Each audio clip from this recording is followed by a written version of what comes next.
अस्सलाम वालेकुम। हम ओ लेवल्स की कंप्लीट वीडियो सीरीज़ के साथ आपके सामने हाज़िर हैं।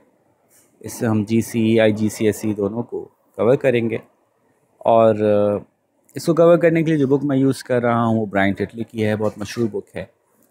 और इस सिलसिले में आज हम आपके सामने जो चैप्टर लेके आए हैं वो है unemployment. So you could say employment and unemployment and unemployment.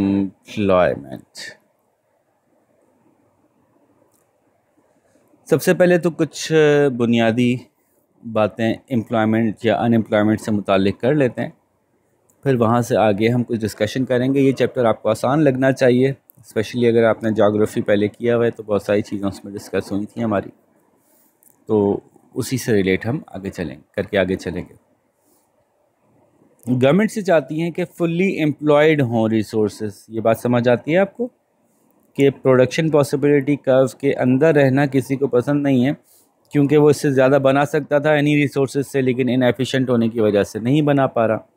अगर वो फुल्ली एम्प्लॉयड हो, चाहे किसी भी पोजीशन पे हो, लेकिन फुल्ली एम्प्लॉयड हो, प्रोडक्शन पॉसिबिलिटी कर्व के ऊपर हो, इसका मतलब है अपना सारा लेबर, सारा कैपिटल, सारी मुल्क के रिसोर्सेज यूटिलाइज़ कर रहा है। और इससे बाहर जाने की भी हम कोशिश करते हैं। वो किस तरह से कि हम अपने रिसोर्सेज को किसी तरह से बेहतर बना लें, नई कानें दरियाफ़्त हो जाएं, नई सड़कें बने, लोगों की पहले से ज़्यादा बेहतर एजुकेशन हो जाए, तो हमारा प्रोडक्शन पॉसिबिलिटी कर्व भी बाहर चला जाता है। तो ये सारी बातें हम पहले डिस्कस कर चुके हैं।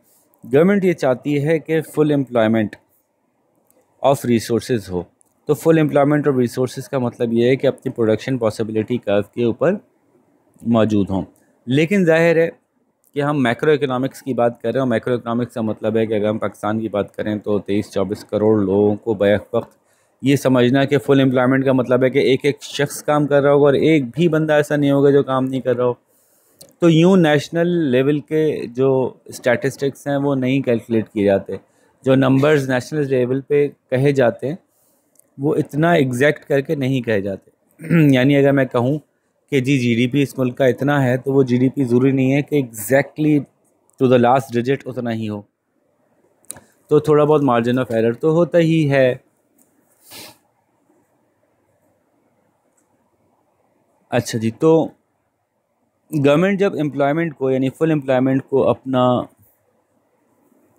इंडिकेटर या अपना एक एम्बिशन बनाती है कि मुझे फुल एम्प्लॉयमेंट चाहिए, तो उसको किन किन एरियाज़ में देखना पड़ेगा कि कहाँ कहाँ फुल एम्प्लॉयमेंट पॉसिबल है।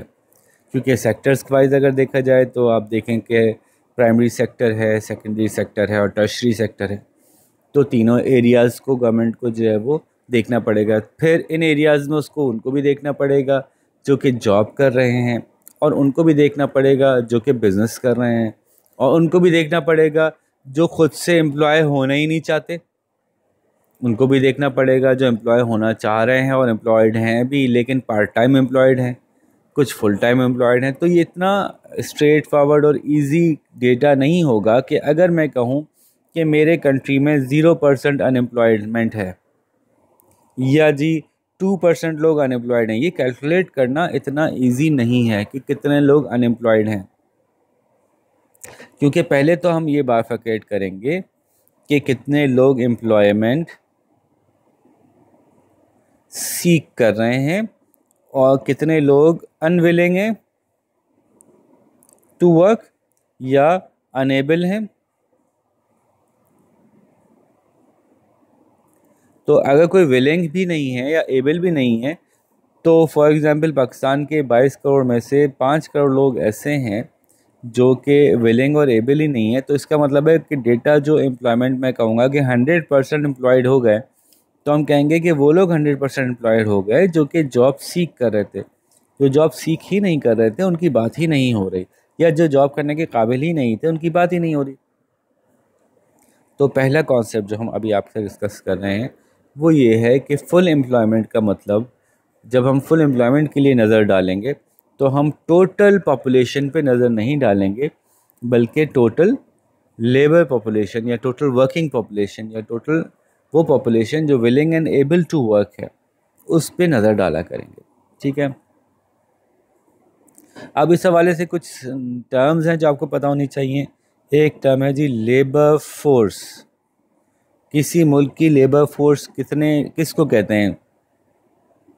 तो लेबर फोर्स आप कहते हैं पीपल ऑफ वर्किंग एज।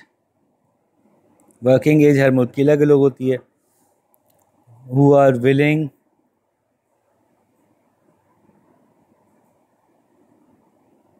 और सीकिंग एम्प्लॉयमेंट। ठीक है, एम्प्लॉयमेंट, बस ठीक है, सही है। फिर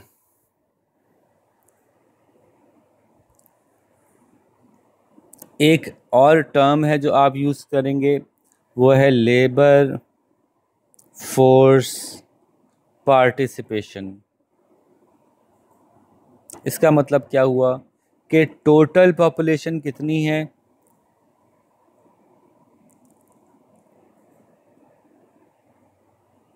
और उसमें से कितने लोग ऐसे हैं जो सीख कर रहे हैं एम्प्लॉयमेंट को, इसका प्रोपोर्शन निकाल लें आप कि भाई हमारी ये पॉपुलेशन में से 80% लोग जो हैं वो इस काबिल हैं कि वो काम करना चाहते हैं, वो इस काबिल हैं कि काम कर सकते हैं, वो काम कर सकते भी हैं, यानी विलिंग ऑफ अपनी राइट एज के भी हैं। वो बच्चे बेबीज़ की बात नहीं हो रही, वो राइट एज के भी हैं और वो काम करने में इंटरेस्टेड भी हैं, विलिंग भी हैं और एज भी ठीक है। कोई डिसेबिलिटी भी ऐसी नहीं है जो उनको काम करने से रोक रही है। तो लेबर फोर्स कितनी है किसी पॉपुलेशन की, ये लेबर फोर्स पार्टिसिपेशन कहलाती है। इट्स अ प्रोपोर्शनेट या परसेंटेज में आप इसका आंसर निकालते हैं। फिर हम इसमें सेक्टर वाइज एम्प्लॉयमेंट देखते हैं। जैसे मैंने कहा अभी आपसे, सेक्टर वाइज का क्या मतलब हुआ कि जो आपकी लेबर फोर्स है उसमें से कितनी लेबर फोर्स ऐसी है जो प्राइमरी में है, कितनी सेकेंडरी में है, कितनी टर्शरी में है, और उसको चाहें तो आप इस तरह से कर लें कितनी एग्रीकल्चर में है, कितनी इंडस्ट्री में है, कितनी रिटेल में है, इस तरह से कर लें। तो मुख्तलिफ सेक्टर वाइज जो है वो हम इकॉनमी की एम्प्लॉयमेंट को चेक करते हैं। फिर एक टर्म जो आप यूज़ करेंगे वो होगी कि आपका एम्प्लॉयमेंट स्टेटस क्या है। 3 तरह के स्टेटस होते हैं। स्टेटस, एम्प्लॉयमेंट स्टेटस क्या क्या होते हैं? नंबर 1 फुल्ली, ठीक है, और पार्ट टाइम या पार्शियल, इसको कह लें टेम्पररी। एक बंदा जो है वो 9 to 5 जॉब के लिए कहीं जॉब करता है, रोज़ जॉब करता है, पूरे महीने के लिए फ़िक्स है, पूरे साल के लिए फ़िक्स है, जब तक कि उसको निकाला ना जाए, वो खुद छोड़ ना दे। पार्ट टाइम का मतलब भाई ये जॉब जो करता है 2 आवर्स की जॉब करता है, ये आर्ली बेस्ड है। या टेम्पररी है जी, ये 1 महीने काम करेगा फिर 1 महीने बाद चला जाएगा। या ये 2 हफ्ते का एक छोटा सा काम कर रहा है, उस छोटे सी जॉब के उसने अपने पैसे का पल्ले पकड़ने और वो चला जाएगा। जैसे फाइवर पे काम होता है ना, काम मिला, टेम्पररी काम है, वो काम किया, आपने चले गए। तो ये एम्प्लॉयमेंट का स्टेटस हो सकता है। फिर एक टर्म है जिसको कि आप देखेंगे अनएम्प्लॉयमेंट। ये क्या होती है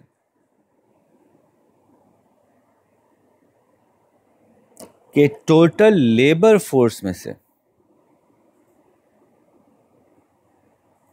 वो कितने लोग हैं जो इस वक्त जॉबलेस हैं, काम नहीं कर पा रहे, ये अनएम्प्लॉयमेंट होती है। दिस मीन्स, जैसे मैंने कहा था कि employment is not calculated against the total population.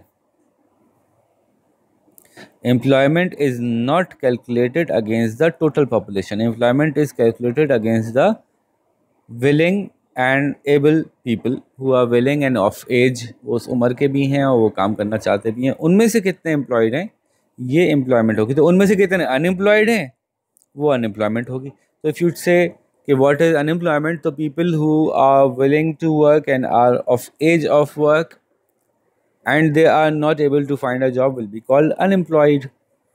अच्छा, इसकी कुछ टेक्निकल डेफिनेशंस भी होती हैं किसी मुल्क में। टेक्निकल डेफिनेशन की क्यों ज़रूरत पड़ती है कि अगर मैं आपसे कहूँ कि जो जो अनएम्प्लॉयड है वो मुझसे हर रोज़ के 1,000 रुपये ले ले, और बाहर कोई कहेगा मैं भी अनएम्प्लॉयड हूँ, मैं भी अनएम्प्लॉयड हूँ, तो इस सूरत में मुझे क्लियरली बताना पड़ेगा कि नहीं, अगर आपने ये किया है और ये किया है और ये सिचुएशन है और इस तरह की सिचुएशन है, फिर मैं आपको अनएम्प्लॉयड मानूंगा। तो टेक्निकली आपको कुछ फैक्ट्स के ऊपर बेस करते हुए डेफिनेशन देनी पड़ेगी, क्योंकि लोग फिर कहेंगे कि हम सब अनएम्प्लॉयड हैं, हम सबको पैसे दो। ठीक है, तो इस पर हम अभी आगे बात करेंगे कि अनएम्प्लॉयमेंट को ठीक से डिफ़ाइन करना क्यों ज़रूरी है और उसको बाकायदा टेक्निकली क्लियरली डिफ़ाइन करना क्यों ज़रूरी है, और कुछ मुल्कों में इसको बहुत अच्छे से डिफ़ाइन क्यों किया जाता है और कुछ मुल्कों में लूजली डिफ़ाइन क्यों किया जाता है। ठीक है, लेट्स मूव फॉरवर्ड। अच्छा, अब ज़रा एक नज़र हम थोड़ा सा और तफसील से पार्टिसिपेशन पे बात करते हैं। पार्टिसिपेशन में कौन कौन शामिल होगा और जो जो शामिल नहीं होता वो क्यों नहीं होता। पहले तो ये बात करते हैं कि कुछ लोग ऐसे हैं, जैसे हमने कहा, जो कि एज के ही नहीं हैं, जिनकी उम्र ही नहीं हुई जॉब करने की, तो वो हर मुल्क में लीगली डिफाइंड होता है। फॉर एग्जांपल, अगर हमारे मुल्क में कहा जाए कि 18 ईयर्स के या ऑनवर्ड्स आप किसी को फॉर्मल जॉब दे सकते हैं, 18 ईयर्स से कम वाले को भी आप काम पे रख सकते हैं। लेट सपोज 14 ईयर्स वाला जो वो इनफॉर्मली अप्रेंटिसशिप कर सकता है, इंटर्नशिप कर सकता है। लेट सपोज वो एग्जैक्टली जो एज है वो तो लेबर लॉ डिवीज़न बताएगा, लेकिन ये मुख्तलिफ़ मुल्कों में दो तरह की एजेस होती हैं। एक ये कि इस उम्र में बच्चा काम करने के काबिल हो गया है, अब उसको हम कहेंगे तो बच्चा ही, लेकिन उसको अलाउ है कि वो कोई छोटी मोटी सी अपना एक्सपीरियंस करने के लिए इकॉनमी में इन्वॉल्व होना शुरू हो। जैसे डेवलप्ड कंट्रीज़ के अंदर भी बच्चे कोई छोटे मोटे से अपनी टास्क लेते हैं, वो कोई बार्न साइड सेल लगा लेते हैं, वो कोई जो है वो अपने लेफ़्ट ओवर्स को कलेक्ट करते हैं, उनको बेच देते हैं, छोटा सा कोई बिज़नेस करने की कोशिश करते हैं। बिज़नेस करने पे तो वैसे ही कोई पाबंदी किसी एज में नहीं है, आई बिलीव, अनलेस कि आपको लीगल एंटिटी होना है तो आपको किसी पेरेंट का नाम यूज़ करना पड़ता है। लेकिन जॉब पे रखने के लिए आपको बाकायदा जॉब का कॉन्ट्रैक्ट करने के लिए आपको लीगल एज का होना पड़ेगा। उससे कम उम्र के बच्चे को आप अपनी ट्रेनिंग में रख सकते हैं, लेकिन उसकी भी स्पेसिफिक कंडीशन है, तो उसको बाकायदा लेबर नहीं समझा जाएगा, उसकी ट्रीटमेंट किस तरह की होगी, उसको जो है वो उसके वर्किंग आवर्स क्या होंगे, ये अच्छे मुल्कों में बाकायदा इसकी डेफिनेशंस क्लियर हैं। खैर, तो कुछ लोग ऐसे हैं जो उम्र कम होने की वजह से जॉब नहीं कर सकते, उनकी एज ही नहीं है। फिर कुछ ऐसे हैं, या बेबीज़ हैं, वो क्या जॉब करेंगे। कुछ ऐसे हैं जो ज़्यादा उम्र की वजह से नहीं कर सकते, तो मुख्तलिफ़ मुल्कों में मुख्तलिफ रिटायरमेंट एज होती है कि इस एज के बाद आप अब पार्टिसिपेशन लेबर फोर्स में आएंगे ही नहीं, आप ज़्यादा उम्र के हो गए, अब आराम कीजिए। ठीक है, ऑल्दो कि उसके बाद भी कुछ लोग जो हैं वो मुख्तलिफ़ एम्प्लॉयमेंट के रास्तों पे चलते हैं, कुछ सेल्फ एम्प्लॉयड होते हैं, कुछ अपना कारोबार कर रहे होते हैं, कुछ पार्ट टाइम कहीं और जॉब करने लग जाते हैं कि ठीक है, मैं फुल टाइम जॉब करने का अहल नहीं रहा, काबिल नहीं रहा, 65 के बाद रिटायरमेंट हो जाती है हमारे मुल्क में, तो 65 प्लस हो गया, मैं कंसल्टेंसी कर लेता हूँ, कोई कहीं पार्ट टाइम जॉब कर लेता हूँ, टेम्प्रेरी वर्क कर लेता हूँ। तो ये इतनी स्ट्रिक्ट नहीं है, जैसे मैंने कहा ना, 18 ईयर्स से कम वाला भी कुछ ना कुछ काम कर लेता है, लेकिन ये वो लीगल एजेस हैं जिस पे फुल टाइम एम्प्लॉयमेंट मिलती है किसी मुल्क में। तो हमारे मुल्क में लेट्स सपोज ये 18 और 65 है, तो इससे कम और इससे नीचे वाला पार्टिसिपेशन में नहीं आ रहा होगा मोस्टली। इसी तरह से हमारे यहाँ बाय चॉइस इसके बीच में भी लोग हैं जो बाय चॉइस अनएम्प्लॉयड होंगे, जैसे कि हाउस वाइफ होती हैं हमारे यहाँ, जैसे कि 18 ईयर्स से बड़े स्टूडेंट्स होते हैं, स्टूडेंट हैं, फुल टाइम पढ़ रहे हैं, कोई जॉब नहीं करते, काम नहीं करते, पेरेंट्स सपोर्ट कर रहे हैं। तो इस तरह के और भी क्या कुछ लोग हो सकते हैं जो कि एज में तो आ रहे हों लेकिन फिर भी काम ना करते हों। हमारी सोसाइटी में इस तरह के और कौन कौन सी सिचुएशंस हो सकती हैं कि जो कि हमारे जैसे मैंने कहा ना कि वर्किंग एज में तो आ गए, एबल तो हैं, लेकिन वो विलिंग ना हो।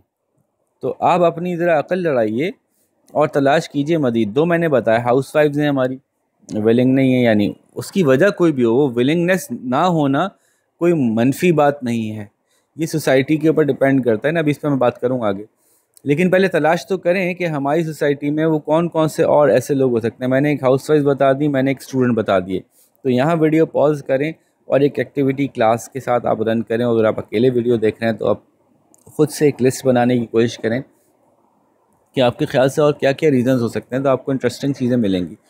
और इवन अगर आप इसको गूगल करना चाहें तो गूगल करके भी आपको काफ़ी सारी इन्फॉर्मेशन इसमें मज़ीद ऐड ऑन करने को मिलेगी।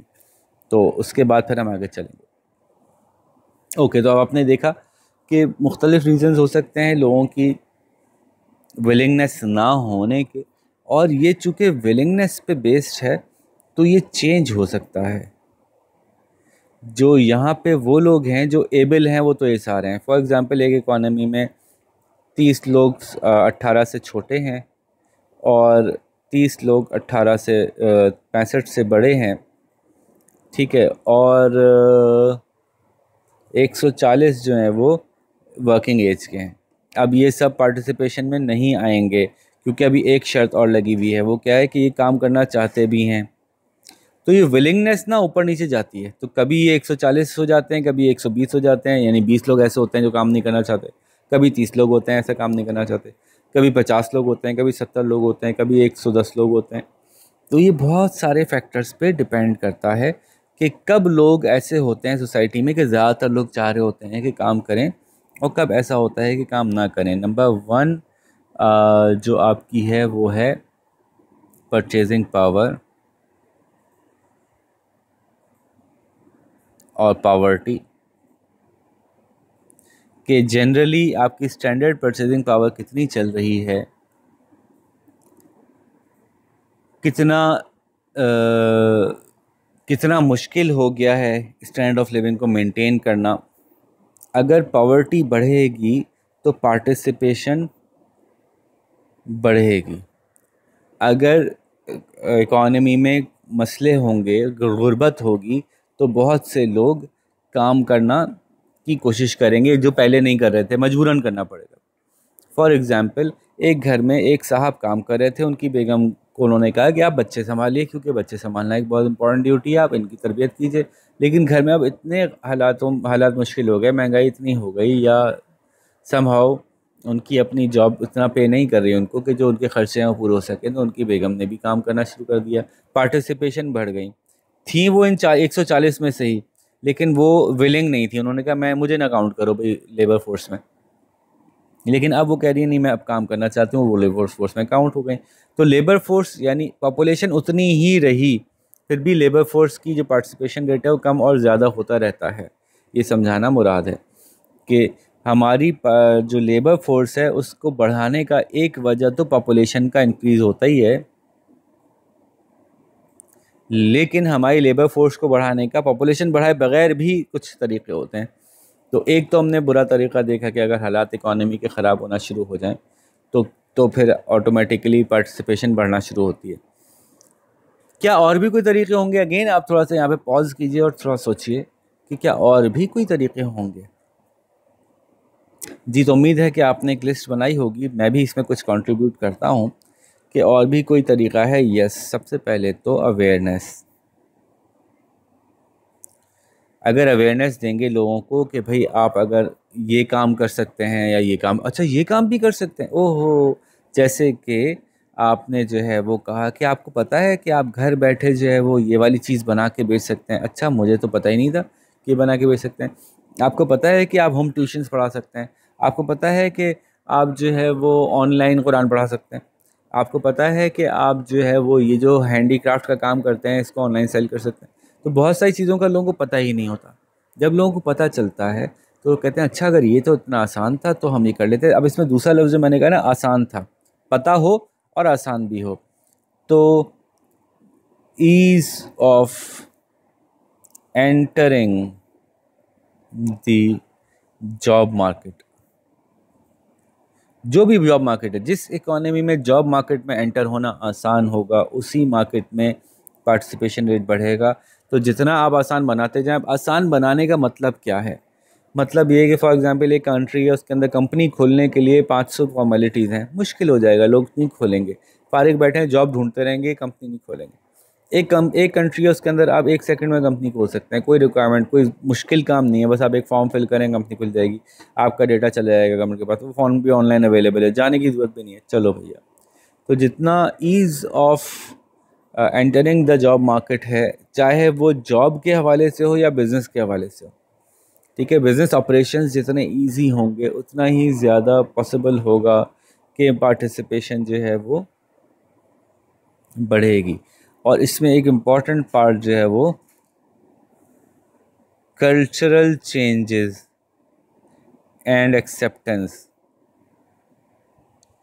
हमारे कल्चर में जी बच्चे काम नहीं करेंगे, नहीं जी, जो स्टूडेंट पढ़ रहा है बेटा मास्टर्स पीएचडी करके फिर तुम कोई काम करना, अपनी तालीम मुकम्मल करके फिर कोई काम करना, ये कल्चर है। ये उन लोगों का कल्चर है जिन लोगों के पेरेंट्स इतना कमा रहे हैं कि वो अपने बच्चों को अफोर्ड कर सकते हैं। लेकिन ऐसा ऐसा एक वक्त ऐसा भी आता है कि लोग कहते हैं कि नहीं यार, फुल टाइम स्टूडेंट होना हम अफोर्ड नहीं कर सकते। और कल्चर भी अब अलाउ कर रहा है, लोग कहते हैं नहीं नहीं हमारे मुल्क में तो सभी ऐसे करते हैं। ऐसे आपने देखा होगा बहुत से वेस्टर्न मुल्क ऐसे हैं जहाँ पे कि जो स्टूडेंट जाते हैं वो अपनी स्टूडेंट लाइफ में, इधर वो 18 साल के हुए उधर उन्होंने काम करना शुरू कर दिया। अब वो पढ़ेंगे पढ़ेंगे अपने टाइम पे पढ़ेंगे, अपने टाइम पे काम करेंगे। उनका कल्चर इसको बुरा नहीं समझता। हमारे कल्चर में अगर मेरा बच्चा कहीं इंटर में जा रहा है या किसी यूनिवर्सिटी में जा रहा है, वो जॉब पे भी जा रहा है, तो मुझे शायद ऐसा लगेगा कि ओहो मैं बहुत गरीब हो गया हूँ कि मैं अपने बच्चे को कमाने के लिए भी भेज रहा हूँ, ठीक से पढ़ने नहीं दे रहा उसको। हालांकि this is totally wrong approach, क्योंकि अगर वो प्रोफेशनल स्टडीज़ कर रहा है तो जितना वो काम करेगा उतना ही ज़्यादा उसको स्टडीज़ जो हैं वो उनको समझने में आसानी होगी कि वो मार्केट में अप्लाई कैसे होती हैं। खैर, तो कल्चरल चेंजेस और कल्चरल एक्सेप्टेंस जो है ना वो भी हेल्प करती है।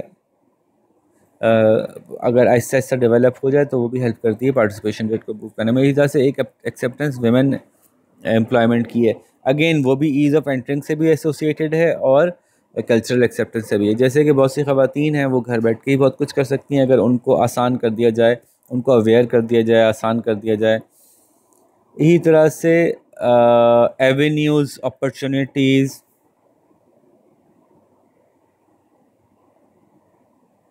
ये गवर्नमेंट क्रिएट करे किसी तरह से, ऐसी अपॉर्चुनिटीज़ क्रिएट करे कि जो पार्टिसिपेट नहीं कर रहे उनके लिए भी कुछ चार्म आ जाए कि यार आप भी कर सकते हैं, आपको क्या मतलब जी आप ऐसा करें, हम एक एकेडमी बनाई है इंटरनेशनल स्टूडेंट्स को पढ़ाने के लिए, आप उसको ज्वाइन कर लें, दिन में आधा घंटा घर पे बैठ के दे दें, दिन में 2 घंटे घर पे बैठ के दे दें। अच्छा ये तो मैं कर सकता हूँ यार, या ये तो मैं कर सकती हूँ, मैं हाउसवाइफ हूँ, मैं बच्चे रेज़ कर रही हूँ, मैं खाना भी पकाती हूँ, मैं सब कुछ कर रही हूँ, लेकिन हाँ 2 घंटे की ये बड़ी अच्छी सी टीचिंग है, ये बड़ा अच्छा टॉपिक है, मैं इसके ऊपर बात कर सकती हूँ, मैं इसको पढ़ा सकती हूँ।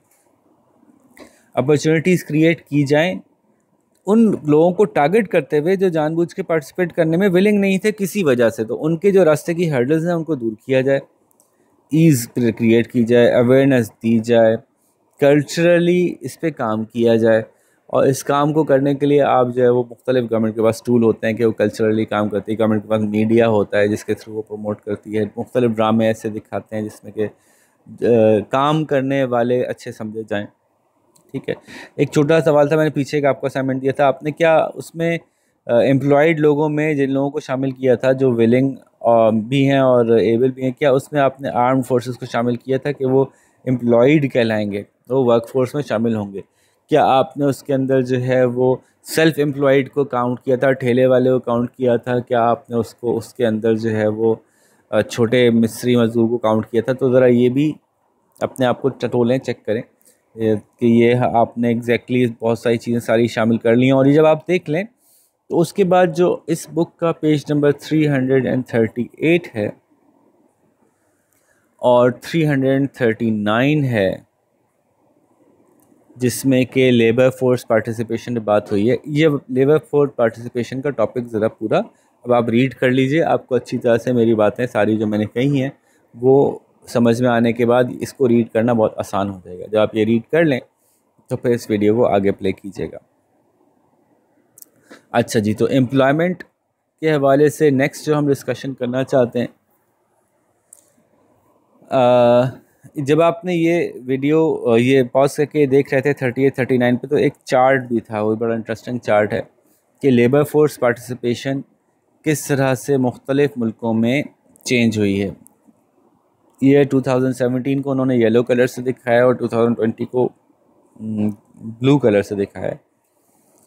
तो मैं चाहूँगा कि आप ये भी देखिए कि पार्टिसिपेशन रेट्स में जो फ़र्क आया है, कहीं पुराने ज़माने से 2017 से 2000 की तरफ आते हुए, 2000 से 2017 की तरफ जाते हुए पार्टिसिपेशन रेट बढ़ा है, कहीं 2000 से 2017 की तरफ जाते हुए पार्टिसिपेशन रेट कम हो गया है 7 सालों में। तो ये भी सोचिएगा कि पार्टिसिपेशन रेट कम क्यों हुआ होगा, अब पहले से कम लोग क्यों काम करना चाहते होंगे, और वो कौन से मुल्क हैं, थोड़ा सा गौर कीजिए। और अपनी गूगल को इस्तेमाल करते हुए तलाश कीजिए कि इन मुल्कों की इकॉनमीज़ किस तरह की हैं। जैसे कि अरब स्टेट्स के अंदर आहिस्ता आहिस्ता पार्टिसिपेशन रेट बढ़ रहा है। मैं चाहता हूँ उस पर ज़रा तफसील से एक एक मुल्क पे आप तफसील से बात करें। अरब स्टेट्स के अंदर फ़ीमेल लेबर पार्टिसिपेशन रेट बढ़ रहा है और मेल पार्टिसिपेशन रेट भी बढ़ रहा है। तो ये क्यों बढ़ रहा है, इसके पीछे क्या बात है?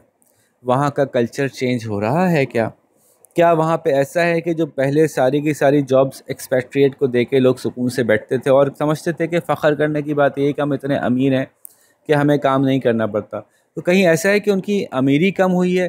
तो हाँ, किसी दौर में बीच में ऐसा झटका आया था कि इन लोगों का की अमीरी भी कम हुई थी, जैसे कि पेट्रोल के का क्राइसिस ज़बरदस्त आया था, रेट्स बहुत गिर गए थे। लेकिन ऐसा नहीं है कि इकॉनमी बिल्कुल ही क्रश कर गई। दूसरा काम ये हुआ कि उन्होंने अपने मीडिया के थ्रू कल्चरली लोगों को अवेयर किया कि आप पैसे वाले हों, आपके पास तेल के कुएं हों, कोई मसला नहीं है, लेकिन फिर भी अगर आप अपना बिज़नेस खुद चलाएंगे तो ये प्रेस्टीजियस बात है। ऐसे लुक्स को उन्होंने जो है वो प्रमोट किया अपने मीडिया के थ्रू कि लोग ऐसा दिखना अच्छा महसूस करने लगे।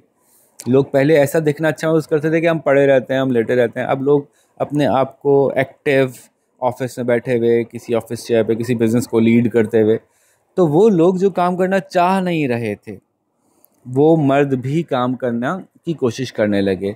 वो औरतें जो काम करने का सोचती ही नहीं थी, उन्होंने भी नॉट आउट ऑफ पॉवर्टी बल्कि because of a cultural awareness and change उन्होंने भी काम करने का सोचना शुरू कर दिया।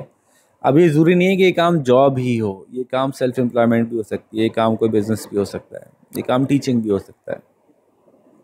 ठीक है, तो इसी तरह से गवर्नमेंट की कुछ पॉलिसीज़ भी ऐसी थी वहाँ पे कि उन्होंने बाकायदा अपने वर्क फोर्स, पहले इन लोगों का मिजाज ये था कि काम करने के लिए बाहर से लोगों को बुलाते थे, खुद काम कम करते थे, ख़ासतौर पे जो इनके वेल्दी क्लास थी। गवर्नमेंट ने शर्त लगा दी कि जी आप को जो भी करना है कम से कम इतने % ऑफ लोग आपको लोकल रखने पड़ेंगे, सारे काम आप इंटरनेशनली लेबर फोर्स से नहीं करा सकते। तो इनकी अपनी पार्टिसिपेशन बड़ी कम थी, तो जब ये लॉ भी आ गया तो एक तरफ से तो सपोर्ट मिल गई, अवेयरनेस और अपॉर्चुनिटीज़ और ईज़ और ये सब कुछ क्रिएट किया गवर्नमेंट ने, और मार्केटिंग कैंपेन भी चलाई खूब। ठीक है, लेकिन साथ में गवर्नमेंट ने लॉ के अंदर भी थोड़ा सा कुछ एडजस्टमेंट ऐसी की, तो ये एक छठी चीज़ पार्टिसिपेशन के में मिली कि जिसके थ्रू के गवर्नमेंट ने मजबूर किया लोगों को कि वो पार्टिसिपेट करें, करवाना पड़ेगा। एक कंपनी है वो एम्प्लॉयज़ रख रही है, उसको लाजमन अपने पास लोकल एम्प्लॉयज़ भी रखने पड़ेंगे, तो ऑटोमेटिकली वो पार्टिसिपेशन बढ़ गई। और ऐसे ही जस्ट गोइंग थ्रू तो मैं देख रहा था कि कुछ कंट्रीज़ के अंदर नॉर्थ अमेरिका में, जैसे कि नॉर्थ अमेरिका में फ़ीमेल पार्टिसिपेशन कम हो गई है, मेल पार्टिसिपेशन भी कम हो गई है। तो क्यों कम हुई होगी, इस पे गौर करें। उनके इकनॉमिक हालात किस तरह के हैं, क्या बेहतरी हो गई, बुराई आ गई? सन 2000 से 2017 के दौरान, यानी इन 7 सालों में, इन 17 सालों में नॉर्थ अमेरिका के हालात भी देखें, क्या वो इकनॉमिकली बहुत बेहतर हो गए थे? तो जो उनकी पार्टिसिपेशन रेट बेहतर मतलब कम हो गई, लोगों को जॉब करने की ज़रूरत ही नहीं थी, लोग घर बैठ के खा रहे थे। तो क्या चेंजेस ऐसे आए थे, ये देखिए, सर्च करने की कोशिश कीजिए। ठीक है जी, तो हम ये पूरी डिस्कशन, बड़ा अच्छा सा चार्ट है, इसके एक एक एलिमेंट पे अच्छी तरह से गौर कीजिएगा और एक एक एलिमेंट को डिस्कस कीजिएगा। आई बिलीव ये कोई हाफ़ एन आवर की इसके ऊपर कम से कम आपको हेल्दी डिस्कशन करनी चाहिए और रिसर्च करनी चाहिए, अगर आप अकेले इसको कर रहे हैं तो। और फिर हम आगे चलते हैं, एम्प्लॉयमेंट बाय इंडस्ट्रियल सेक्टर की बात करते हैं। आसान सी बात है, छोटी सी बात है कि इंडस्ट्रियल सेक्टर के एतबार से मुख्तलिफ़ मुल्कों में मुख्तलिफ़ तरह से एम्प्लॉयमेंट होती है। हमारे मुल्क में भी ऐसे ही है कि अगर फ़िलहाल इसको आसानी से आसान अल्फाज में बोला जाए तो एग्रीकल्चरल और इंडस्ट्रियल, और इसको आप सर्विसेज कह लें, इसको आप प्राइमरी, सेकेंडरी, टर्शरी भी कह सकते हैं, वो तो आपकी मर्ज़ी है कि क्या टर्म यूज़ करते हैं, ये इंटरचेंजेबल टर्म्स हैं। तो इनके अंदर भी एम्प्लॉयमेंट का रेशो अलग अलग होता है। टोटल वर्क फोर्स, टोटल आपकी लेबर फोर्स जो है उसमें से कितने परसेंट लोग किस सेक्टर से वाबस्ता हैं। इसको थोड़ा सा इस बात का ख्याल रखिएगा कि ये डेटा निकालते वक्त अगर मैं कह रहा हूँ कि मेरे 50% लोग एग्रीकल्चर से वाबस्ता हैं, इसका मतलब ये नहीं है कि 50% लोग किसान हैं। इसका मतलब है कि 50% लोग एग्रीकल्चर सेक्टर से वाबस्ता हैं। तो इस सेक्टर से रिलेटेड कुछ ऐसी जॉब्स भी हैं जो डायरेक्टली ज़मीन में बीज डाल के फसल नहीं उगा रहे, लेकिन इस सेक्टर से वाबस्ता हैं। इसी तरह से इंडस्ट्रियल सेक्टर से वाबस्ता होंगे लोग। वो ज़रूरी नहीं है कि वो उनमें से हर एक फैक्ट्री में ही काम कर रहा हो, लेकिन उस फैक्ट्री के काम को फैसिलिटेट कर रहा है, उस प्रोडक्ट को डिलीवर करने में हेल्प कर रहा है। इसी तरह सर्विसेज के अंदर भी ऐसा हो सकता है कि कोई ऐसा शख्स अटैच्ड हो जो कि कोई मशीन चला रहा हो। ठीक है, मशीन तो इंडस्ट्री में चलेगी नहीं। सर्विसेज सेक्टर का मतलब ये है कि रिटेल सेक्टर या स्कूल है, एजुकेशन है, आपका ट्रांसपोर्ट है, कम्युनिकेशन है। अब कम्युनिकेशन के लिए कोई कम्युनिकेशन सेक्टर में काम कर रहा है जो कि सर्विसेज सेक्टर है, लेकिन वहाँ भी मशीनरी का यूज़ है। तो ये बहुत स्ट्रिक्टली हम बंदे को देख के कि तुम काम क्या करते हो, तुम इंडस्ट्री में जाओगे, तुम क्या काम करते हो, तुम सर्विसेज में जाओ, ऐसा नहीं है। बल्कि सेक्टर वाइज एम्प्लॉयमेंट का मतलब ये होगा कि इसमें लोग एग्रीकल्चर और एग्रीकल्चर को प्रोड्यूस और सेल करने से रिलेटेड जॉब्स में लगे हुए हैं करीब करीब। अच्छा, एक है कि एग्रीकल्चर की सेल्स दो लेवल पे होती है। एक है जो प्रोड्यूसर है, प्रोड्यूस करके बेच रहा है, उसके बाद ये मार्केट में आता है। जब ये मार्केट में आता है तो फिर ये एग्रीकल्चर से निकलता है और सर्विसेज में आ जाता है, क्योंकि मार्केट में होलसेल और रिटेल शुरू हो जाती है। ठीक है, इसी तरह से इंडस्ट्रियल कब तक रहता है कोई प्रोडक्ट, इंडस्ट्रियल जॉब्स कब तक, कहाँ तक काउंट करेंगे हम, कि जहाँ तक वो प्रोड्यूस होके मार्केट में नहीं आ गया। प्रोड्यूस होने से मार्केट में आने तक की जो भी जॉब्स हैं वो तो इंडस्ट्रियल जॉब्स कहलाएंगी, लेकिन जब वो मार्केट में आ जाएगा तो अब रिटेल होलसेल की जॉब ये जो है वो सर्विसेज में काउंट हो जाएगी। तो बस कहने का मकसद ये था कि ये इतना एक्यूरेट नहीं है कि आप कहीं ये पढ़ें कि 50% एग्रीकल्चरल में है तो 50% किसान होंगे। नहीं, वो किसान नहीं होंगे, वो कुछ और भी करीब करीब के काम कर रहे होंगे जो मार्केट में पहुंचने से पहले पहले के करने के काम है। ठीक है जी। तो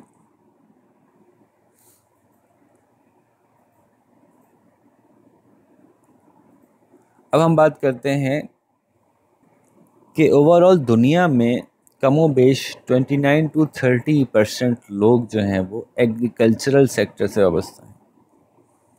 अराउंड 29 to 30% लोग एग्रीकल्चर से वाबस्ता हैं पूरी दुनिया में। पूरी दुनिया में तकरीबन 21 से 22% लोग जो हैं वो इंडस्ट्रियल से वाबस्ता हैं, और पूरी दुनिया में अराउंड 49 से 50% लोग जो हैं वो ट्रेड से वाबस्ता हैं।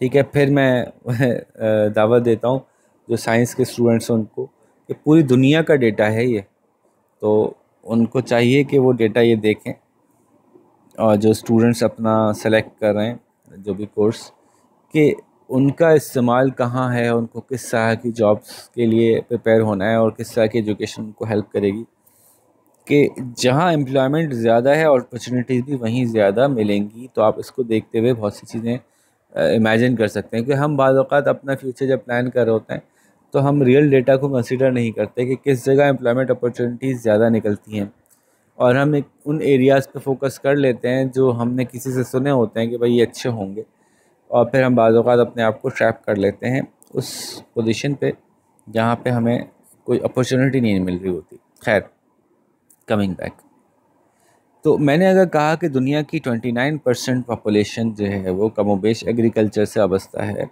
तो क्या हर मुल्क में ऐसा होगा? नहीं, किसी मुल्क में 10% वाबस्ता होगी और किसी मुल्क में 50% भी वाबस्ता होगी। अगर मैंने कहा कि 22% जो है वो इंडस्ट्रियल है, तो क्या हर मुल्क में ऐसा होगा? नहीं, किसी में 40% होगी इंडस्ट्रियल और किसी में 5% भी होगी इंडस्ट्रियल। तो ये वेरिएशन तो ऊपर नीचे होती रहेगी।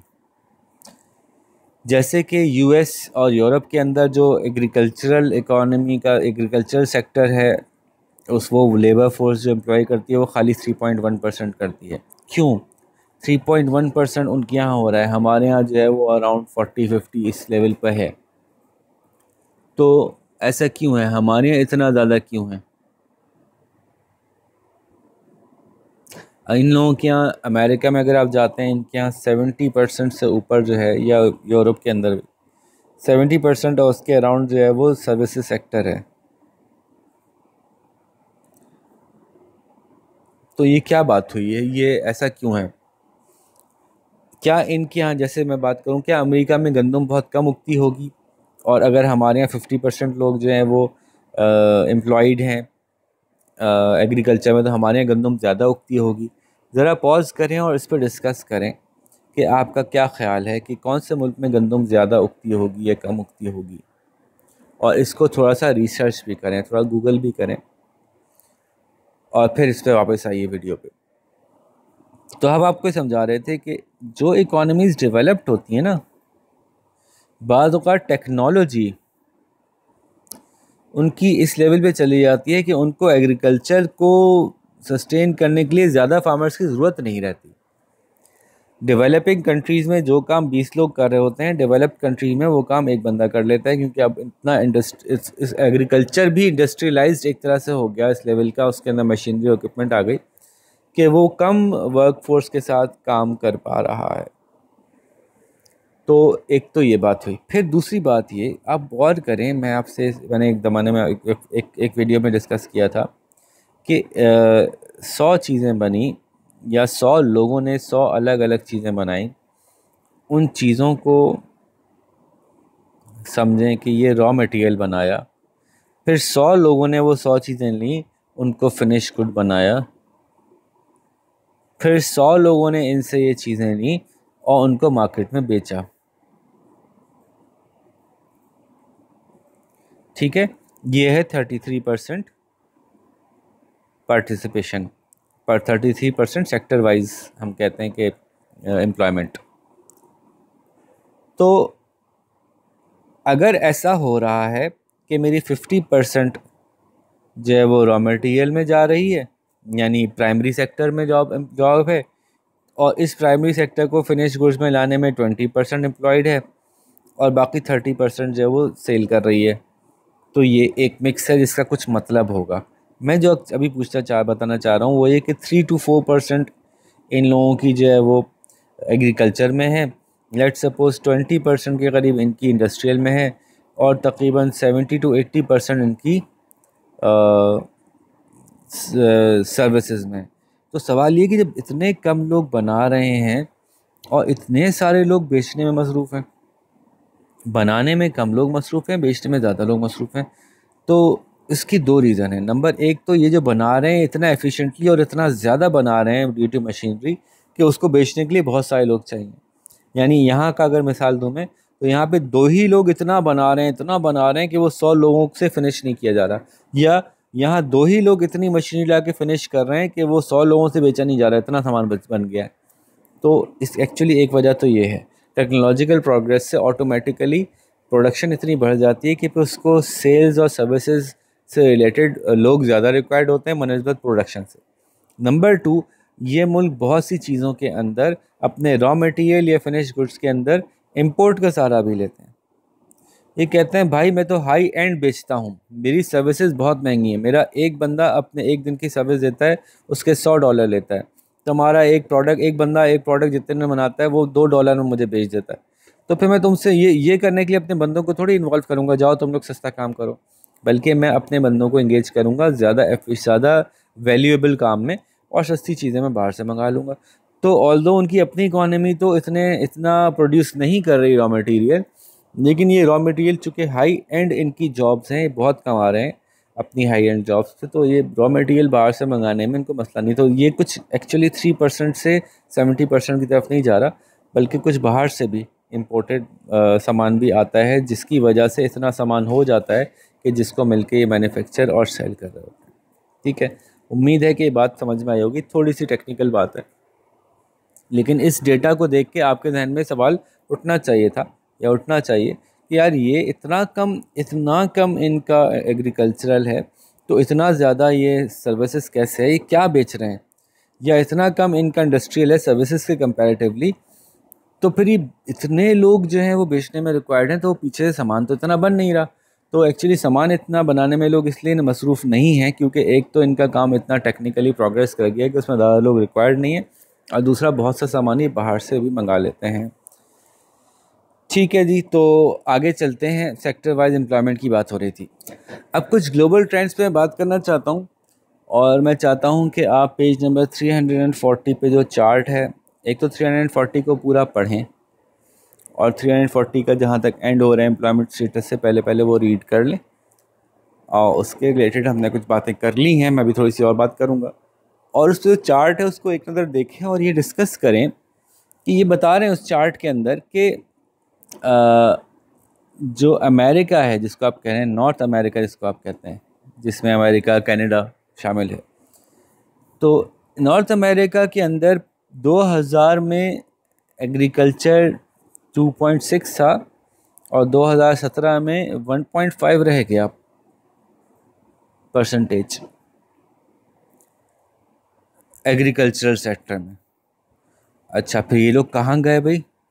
ये लोग उन्होंने कहाँ जॉब की जब यहाँ से छोड़ दिया? तो इंडस्ट्रियल में सर्विसेज, इंडस्ट्रियल में 2000 के अंदर ये लोग थे 22.5 और 2017 में रह गए 17.5। इंडस्ट्रियल भी छोड़ दिया लोगों ने। तो ये लोग कहाँ चले गए, क्या कर रहे हैं ये लोग? तो 74.9 थे सर्विसेज में 2000 में, और ये हो गए 81% इन 2017। इंडस्ट्रियल भी गिरा और एग्रीकल्चरल भी गिरा और सर्विसेज बढ़ गया। सवाल ये होता है, ठीक है एग्रीकल्चर में लोगों की पार्टिसिपेशन कम हो गई, इंडस्ट्री में कम हो गई, एक तो टेक्नोलॉजिकल प्रोग्रेस बनती है, दूसरा वैसे मैंने कहा कि आप अगर इसी के अगेंस्ट गौर करेंगे सेंट्रल एशिया को, इसी के अगेंस्ट गौर करेंगे अरब कंट्रीज़ को, इसी के अगेंस्ट देखेंगे साउथ ईस्ट एशिया को, इसी के अगेंस्ट आप देखेंगे अफ्रीका को, तो आप देखेंगे कि छोटे कंट्रीज़ में इंडस्ट्रियल प्रोडक्शन की परसेंटेज पहले से बढ़ रही है। तो ये क्या बात हुई? क्या अमेरिका में और यूरोप में लोग जो हैं वो इंडस्ट्री की एम्प्लॉयमेंट उनकी कम हो रही है, और बाकी जो छोटे अंडर डेवलप्ड कंट्रीज़ हैं, डेवलपिंग कंट्रीज़ हैं, उनके अंदर इंडस्ट्रियल जॉब्स जो हैं वो बढ़ रही हैं, तो वो लोग ज़्यादा कैसे प्रोड्यूस कर रहे हैं? जब ये इतने एफिशिएंट प्रोड्यूसर्स थे अमेरिका, इतने ज़बरदस्त इनके मैकेनिज़म्स हैं, इतनी अच्छी मशीन हैं, तो ये तो बहुत कम में बहुत ज़्यादा प्रोड्यूस कर सकते थे। नहीं, मसला ये हुआ कि इन मुल्कों के जो लेबर पॉलिसीज़ हैं, इन मुल्कों के अंदर जो प्रोडक्शन है वो आहिस्ता आहिस्ता इन लोगों की अपनी पॉलिसीज़ की वजह से, कि अगर एम्प्लॉई रखो तो कम से कम इतने पैसे दो, अगर जॉब करो तो कम से कम इतने की दो, अगर प्रोडक्ट बनाओ तो उसमें से इस बात का ख्याल भी रखो फैक्ट्री से ये धुआं भी ना निकले, फैक्ट्री से वो धुआं भी ना निकले। तो उन्होंने क्या किया कि इन्होंने अपने मुल्कों की कंपनी से कहा कि भाई हमारे मुल्क में सस्ती प्रोडक्शन करना मुश्किल है। उसकी वजह क्या है? नंबर 1, एक तो सस्ता लेबर नहीं मिलता हमारे यहाँ, क्योंकि अब हमारे मुल्क में लेबर के बड़े सख्त वो कानून हो गए कि जी बहुत पैसे देने हैं। नंबर 2, हमारे यहाँ लॉज बहुत सख्त हैं, इन्वायरमेंटल लॉज, जो हमें सस्ती प्रोडक्शन नहीं करने देते, हमें बड़ी महंगी महंगी मशीनें लगानी पड़ती हैं। तो तुम लोग अपनी मशीनरी निकालो और इन गरीब मुल्कों में जाके यहाँ लगा लो, यहाँ पे लेबर भी बहुत सस्ता है, यहाँ पे लॉ भी कोई ख़ास नहीं है, तो इनके यहाँ पोल्यूशन भी करते रहो, इनके यहाँ जो है वो सस्ते लेबर को एक्सप्लॉइट भी करते रहो। तो ये पूरी दुनिया के डेवलप्ड कंट्रीज़ से ये गुज़िश्ता 30-40 साल का ट्रेंड है। पूरी दुनिया के डेवलप्ड कंट्रीज़ से इंडस्ट्रियल्स अपनी इंडस्ट्री लेके निकले, वो दुनिया के मुख्तलिफ ममालिक में बारी बारी गए। जब पूरी दुनिया के इंडस्ट्रियल जब मूव करेंगे तो जिस मुल्क में जाएंगे वो आहिस्ता आहिस्ता वो मुल्क भी डेवलपिंग से ऊपर आना शुरू हो जाएगा, फिर थोड़ी देर में वहाँ भी लेबर महंगा हो जाएगा, फिर वो मूव करेंगे एक और कंट्री में, फिर वो मूव करेंगे एक और कंट्री में, यूँ ऑटोमेटिकली पूरी दुनिया में ये मूवमेंट चलेगी। तो पहले जना आपने सुना होगा कि चाइना, जी चाइना से पहले भी आपको आई डोंट नो, आप लोग तो खैर पैदा भी नहीं होंगे, तो ताइवान, ठीक है, और जनाब आपका हांगकांग, तो इस तरह के इलाके पहले जो हैं वो डेवलप होना शुरू हुए, क्योंकि यहाँ पे निस्बतन कम सख्त कानून था। फिर ये चले गए ऊपर, फिर बारी आई जी चाइना की, चाइना ऊपर जाना शुरू हो गया। चाइना के अंदर लोगों ने ला जाके इंडस्ट्रीज़ लगाई। जब इतने इंडस्ट्रीज़ लग गई चाइना में, क्योंकि चाइना में लॉ सख्त नहीं था लेबर के मुतालिक, पोल्यूशन के मुतालिक, तो उन्होंने आसानी से इंडस्ट्रीज़ लगा ली। अब जब वो लोग अमीर होना शुरू हो गए, इतने वहाँ पे फैक्ट्रीज लग गई, इतने वहाँ पे वर्कर्स को जॉब मिल गई, तो उनकी सैलरीज भी बढ़ना शुरू हो गई, उनके यहाँ भी वो डेवलप कंट्रीज़ वाले लॉज आना शुरू हो गए। फिर ये लोग चाइना से निकले, फिर चले गए बराबर वाले मुल्क में, इंडिया में। अब इंडिया में आप देखिए कि इंडिया के अंदर उन्होंने ठीक ठाक इंडस्ट्रियल प्रोडक्शन बढ़ गई, मोबाइल फ़ोन वहाँ बन रहे हैं, तो ये वहाँ बन रहे हैं। किसी को, किसी इंडस्ट्रियलिस्ट जो अमेरिका में रहता है, उसको किसी दूसरे मुल्क से मोहब्बत नहीं है। वो सिर्फ अपना प्रॉफिट देख रहा है, और ये देख रहा है कि कहाँ कानून सख्त हल्का है। तो लेबर सस्ता मिल रहा था, कानून सख्त नहीं था। अब जैसे जैसे इंडिया अपनी डेवलपमेंट की तरफ जा रहा है, उसने उसने फिर कानून बनाना शुरू कर दिए कि ये हमारे मुल्क में ऐसा नहीं होगा, ये हमारे मुल्क में ऐसा नहीं होगा, लेबर को कम से कम इतने पैसे दो, तो फलाने करो। अब ये इंडिया से निकलेंगे, नेक्स्ट उनकी डेस्टिनेशन क्या है? नेक्स्ट डेस्टिनेशन अफ्रीका है। ठीक है, सबसे ज़्यादा काम जो है वो बहुत से लोग जो अपनी फिलंथ्रोपिक एक्टिविटीज़ अफ्रीका में कर रहे हैं, ताकि उन लोगों के साथ अपना रिलेशनशिप बना के रखें, क्योंकि नेक्स्ट डेस्टिनेशन सस्ता लेबर की अफ्रीका है। ठीक है, तो फिर अफ्रीका का आहिस्ता आहिस्ता यूँ डेवलप होगा, इस तरह से ये चक्कर घूमता रहेगा। और ये डेटा आपको बड़ा अच्छा खूबसूरती से दिखा रहा होगा कि यार वाकई बहुत से ऐसे मुल्कों की इंडस्ट्रियल प्रोडक्शन बढ़ रही है जहाँ की लॉजिकली हम सोचते हैं कि वो टेक्नोलॉजिकली तो पीछे हैं। तो गाड़ियाँ वाड़ियाँ, मोबाइल्स और ये वो सब कैसे बन रहे होंगे यहाँ पे, इंडस्ट्री कैसे यहाँ शिफ्ट हो रही होगी। तो ये जो यूरोप से और अमेरिका से इंडस्ट्रियलिस्ट निकलता है और इन छोटे मुल्कों में जाता है, तो अपनी पूरी टेक्नोलॉजी भी साथ लेके जाता है। ठीक है, अच्छा जी, आगे चलते हैं। हमने इसकी जो बेसिक डिस्कशन है वो इसलिए इतनी डेप्थ की है, कर रहे हैं आपसे, क्योंकि जब आप आंसर कर रहे होते हैं ना इसके डेप्थ बड़े क्वेश्चंस को, तो उसमें ये जो मैं बातें आपसे कर रहा हूँ ना, ये बड़ी काम आएंगी आपको कि ये क्यों ऐसा हुआ, और अगर आप होते तो आप क्या करते। आपको खुद डिसीजन जब लेने की डिस्कशन करनी होगी, तो उसमें आपके जहन में होगा कि कोई इंडस्ट्रियलिस्ट अमेरिका से क्यों निकला, और चाइना क्यों गया, और चाइना से इंडिया क्यों गया, और इंडिया से अब अफ्रीका क्यों जाएगा। ठीक है जी, आगे चलते हैं। मेरे आगे जाने से पहले प्लीज़ इस पूरे लेसन की जो यहाँ तक पेज नंबर 341 के शुरू में जो पूरा आया हुआ है, इसको पूरा अच्छी तरह से यहाँ तक पढ़ लीजिएगा। कोई कन्फ्यूजन हो तो उसको डिस्कस कर लीजिएगा, उसको सर्च कर लीजिएगा। मैंने जो इसके सारे मोस्ट इम्पॉर्टेंट पॉइंट्स थे वो तो आपसे डिस्कस कर लिए, लेकिन चार्ट को और इंटरेस्टिंगली और ज़्यादा डेप्थ में डिस्कस करके अपने टीचर्स के साथ या गूगल के साथ फिर आप आगे मूव कीजिएगा कि आप इसको एब्जॉर्ब कर चुके हैं अच्छी तरह से या नहीं। जो शुरू में मैंने बातें की थी उसमें से मैंने पार्टिसिपेशन रेट पे बात की, सेक्टर वाइज एम्प्लॉयमेंट पे बात की। अब मैं बात करूँगा एम्प्लॉयमेंट स्टेटस के ऊपर कि आजकल कुछ ट्रेंड्स उसके भी चेंज हो रहे हैं। ज़्यादातर मेल जो वर्कर्स हैं सेक्टर्स के, ज़्यादातर मेल वर्कर्स जो हैं वो जो हैं वो फुल टाइम होते हैं एम्प्लॉइज़, ख़ास तौर पे उन उन उन इलाक़ों में जहाँ पे कि कल्चरली मेल को कमाना होता है और फीमेल हाउसवाइफ होती हैं। ऑल ओवर द वर्ल्ड ये ट्रेंड है। अगर हम सिर्फ यूरोप और अमेरिका को निकाल दें या उनको ही देखेंगे, तो सिर्फ उनको ना देखा जाए, बल्कि कल्चरली पूरी दुनिया में ही मेल के ऊपर ज़्यादा रिस्पॉन्सिबिलिटी है टू अर्न। तो फुल टाइम एम्प्लॉयमेंट में मेल का ज़्यादा पार्टिसिपेशन होती है। ख़वातीन जो हैं वो उमूमन ज़्यादा होती हैं आर्ली या लेस फुल टाइम, जैसे कि पार्ट टाइम ही आप कहते हैं, जिसको कि टेम्प्रेरी एम्प्लॉयमेंट भी कहते हैं, उसमें उनका रुझान ज़्यादा होता है। ऐसा मतलब इसका ये नहीं है कि सारी ख़वातीन पार्ट टाइम में जाएंगी, सिर्फ एक स्टैटिस्टिक्स के हवाले से बात हम कर रहे हैं। इसी तरह से फुल टाइम एम्प्लॉयमेंट में टाइम भी कितना है ये भी कंट्री टू कंट्री वेरी करता है। बाज़ मुल्कों में फुल टाइम एम्प्लॉयमेंट के आवर्स 36 होते हैं, बाद में 46 होते हैं, 48 होते हैं, बाद में से भी ज़्यादा हो सकते हैं पर वीक। ठीक है, तो पार्ट टाइम एम्प्लॉयमेंट अपॉर्चुनिटीज़ अब हमारी दुनिया में बहुत बढ़ती जा रही हैं। तरह तरह के प्लेटफॉर्म्स आ रहे हैं कि आप घर बैठे अपने काम कर सकते हैं। जो बेचना है तो दराज पे, अमेज़ॉन पे, ईबे पे बेच सकते हैं। सर्विसेज बेचनी है तो फाइवर पे और फ्रीलांस पे, और जगह जगह इस तरह की वेब की एप्लीकेशंस आ गई हैं। इस तरह से लोगों को भी ये कुछ अंदाज़ा हो गया है कोविड के बाद से। ये कोविड का लफ्ज़ बड़ा इंपॉर्टेंट है इस सवाल में। कोविड के बाद से वर्क फ्रॉम होम जो है ना, ये पहले लोग समझते थे कि पॉसिबल नहीं है, बहुत मुश्किल है, लेकिन इसकी लोगों को मजबूरन प्रैक्टिस करनी पड़ी तो आदत भी हो गई कि हाँ ये हो सकता है। तीसरा, पूरी दुनिया में इंटरनेट का इंफ्रास्ट्रक्चर बेहतर हो गया है। और ऐसे मुल्कों में भी जहाँ गवर्नमेंट स्ट्रांग नहीं थी, वो बड़े बड़े तार नहीं बिछा सकी, वहाँ मोबाइल फ़ोन लग गए और मोबाइल फ़ोन के थ्रू इंटरनेट अवेलेबल हो गया। इंटरनेट अवेलेबल होने से ऑनलाइन पार्टिसिपेट करना चीज़ों में ज़्यादा आसान हो गया। वो भी पार्ट टाइम जॉब को जो है उसने काफ़ी सपोर्ट किया, एम्प्लॉयमेंट को काफ़ी सपोर्ट किया। इसी में ज़्यादातर जो पार्ट टाइम जॉब्स होती हैं वो प्राइमरी सेक्टर और सेकेंडरी सेक्टर में नहीं होती। ज़्यादातर जो पार्ट टाइम जॉब होती हैं वो सर्विसेज सेक्टर में होती हैं। सॉफ्टवेयर बनाना है या कंसल्टेंसी देनी है या वर्कशीट बना के देनी है या एक्सेल बना के देना है या पावर पॉइंट बनानी है या कोई वीडियो बना के देनी है, एडिट करके देनी है, जो भी सर्विसेज में ज़्यादा इन्वॉल्व है पार्ट टाइम। इस वजह से भी ओवर द टाइम पूरी दुनिया में सर्विसेज सेक्टर के ग्रोथ ज़्यादा विजिबल है। तो अब इस बुनियाद पे आप ये एम्प्लॉयमेंट स्टेटस का पैराग्राफ कंप्लीट पढ़िए, फिर हम नेक्स्ट टॉपिक शुरू करते हैं विच इज़ अनएम्प्लॉयमेंट। वही जो मैंने पीछे आपको सारी बातें डिस्कस की थी उनमें से एक एक करके मैं सब एक्सप्लेन कर रहा हूँ आपको।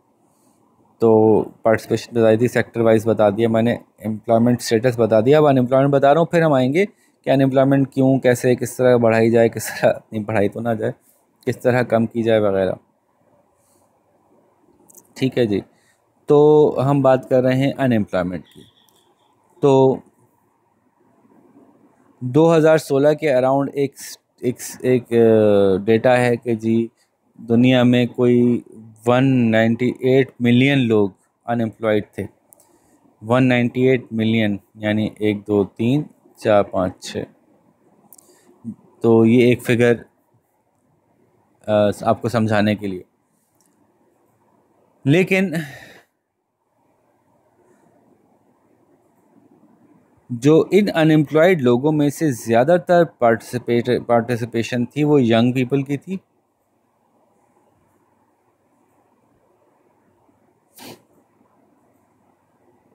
क्यों यंग पीपल ज़्यादा अनएम्प्लॉयड थे या हो जाते हैं? तो अनएम्प्लॉयमेंट की जनरल डिस्कशन अभी हमारी तफसील से आगे आएगी। अभी तो हम एक ओवरव्यू ले रहे हैं खाली अनएम्प्लॉयमेंट का। तो एक तो एज वाइज हम बात करते हैं। तो एज वाइज अनएम्प्लॉयड लोगों की जो रेशो था उसमें हम ये देखते हैं कि ग्लोबली यंग लोग ज़्यादा अनएम्प्लॉयड क्यों होते हैं? क्योंकि यंग लोग इनएक्सपीरियंस्ड होते हैं। आप देखते होंगे जगह जगह बेचारे वो जाते हैं, एक एक ऑफिस में जाके सीवी ड्रॉप कर रहे हैं, प्लीज़ जॉब दे दो। कहते हैं पहले क्या काम किया, वो काम नहीं किया, काम नहीं किया तो काम नहीं मिलेगा। ये जो मसला है ना, काम नहीं किया तो काम नहीं मिलेगा, काम नहीं मिलेगा तो काम नहीं किया होगा, काम नहीं किया होगा तो काम नहीं मिलेगा, काम नहीं मिलेगा तो काम नहीं किया होगा। ये आप लोग बोल के देखें, बोलने में बड़ा मज़ा आएगा। तो ये लेकिन जिसके साथ हो रहा होता है ना उसको बिल्कुल मज़ा नहीं आ रहा होता। ये जो विशियस सर्कल है ना, ये एक प्रॉब्लम है यंग लोगों के साथ। इसी तरह से जब आप स्टाफ निकाल रहे होते हैं तो सबसे पहले सोचते हैं यार जो जो मेरे लिए लीस्ट इंपॉर्टेंट है उसको निकाल दूँ, तो यंग जो है वो निकल जाते हैं।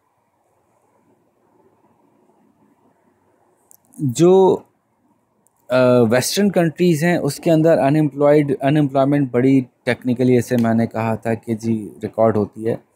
सबसे पहले तो आपको अपनी एबिलिटी शो की जाती है एज से। ठीक है, age is equals to ability, unless कि आप कोई डिसेबल्ड हैं, कोई आपको फिजिकली इश्यूज हैं। फिर आप अपनी विलिंगनेस कैसे शो करते हैं? आप गवर्नमेंट के एम्प्लॉयमेंट रजिस्टर में अपने आप को लिखवाते हैं। पहले तो आप क्या करते हैं, जॉब सर्च करते हैं। जॉब सर्च की आपने, आपको जॉब मिल नहीं रही तो आप ये नहीं कह सकते कि मैं अनएम्प्लॉयड हूँ। बड़ी मज़े की बात है, आपने जॉब सर्च की, आपको जॉब नहीं मिल रही। हमारे मुल्क में किसी से कहें भाई क्या करते हो, हाँ नहीं मैं कुछ ना कुछ करता हूँ, वो ये नहीं कहेगा कि मैं अनएम्प्लॉयड हूँ। लेकिन बाहर के मुल्क में अगर कोई अनएम्प्लॉयड होगा और वो मान लिया जाएगा कि अनएम्प्लॉयड है तो उसको पैसे मिलेंगे गवर्नमेंट से। गवर्नमेंट के पैसे लेने के लिए वो कोशिश करेगा कि साबित हो कि मैं अनएम्प्लॉयड हूँ। अब अनएम्प्लॉयड साबित करना इतना आसान नहीं है। भाई मैं गया, मैंने जॉब सर्च की, मुझे जॉब नहीं मिली। नहीं नहीं नहीं, अगर आपको जॉब नहीं मिली तो आप आइए और गवर्नमेंट का एक रजिस्टर है उसमें अपने आप को एंटर करवाइए कि मैं जॉब ढूंढना चाहता हूँ, मुझे जॉब नहीं मिल रही। अब गवर्नमेंट पहले आपको जॉब निकाल के देगी।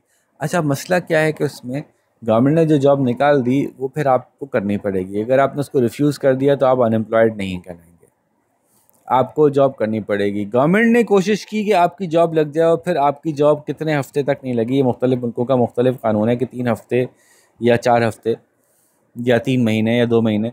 गवर्नमेंट ने कोशिश की और उसके बाद भी आपकी जॉब नहीं लगी, फिर वो कहेंगे यस यू आर अनएम्प्लॉयड और आपको हम एक अलाउंस देते हैं। लेकिन गवर्नमेंट ने कोशिश की और आपने उस पर ना कर दिया, नहीं यार ये वाली काम मैं क्यों करूँ, ये तो पेंटर का काम नहीं दे दिया आपने मुझे, भाई मैं तो नहीं करूँगा, ये तो बहुत मुझे अच्छा नहीं लगता। तो फिर गवर्नमेंट कहेगी फिर आप अनएम्प्लॉयड नहीं हैं, आप अपनी चॉइस से, this means you are unwilling to work, getting the point.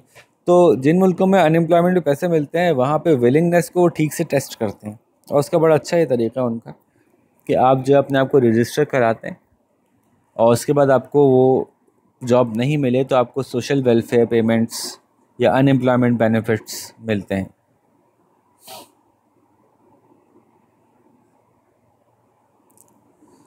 ठीक है जी, जिन लोगों को अनएम्प्लॉयमेंट बेनिफिट्स मिलते हैं उनमें पैसे भी होते हैं, बाज़ मुल्कों में कैश दिया जाता है, बाज़ मुल्कों में कूपन्स दिए जाते हैं कि भाई ये कूपन है, इसको ले जाएं, इससे आप इतना सामान आटा ख़रीद सकते हैं, इतना गोश्त खरीद सकते हैं, इतना सीरियल्स ख़रीदे जा सकते हैं। ठीक है, फिर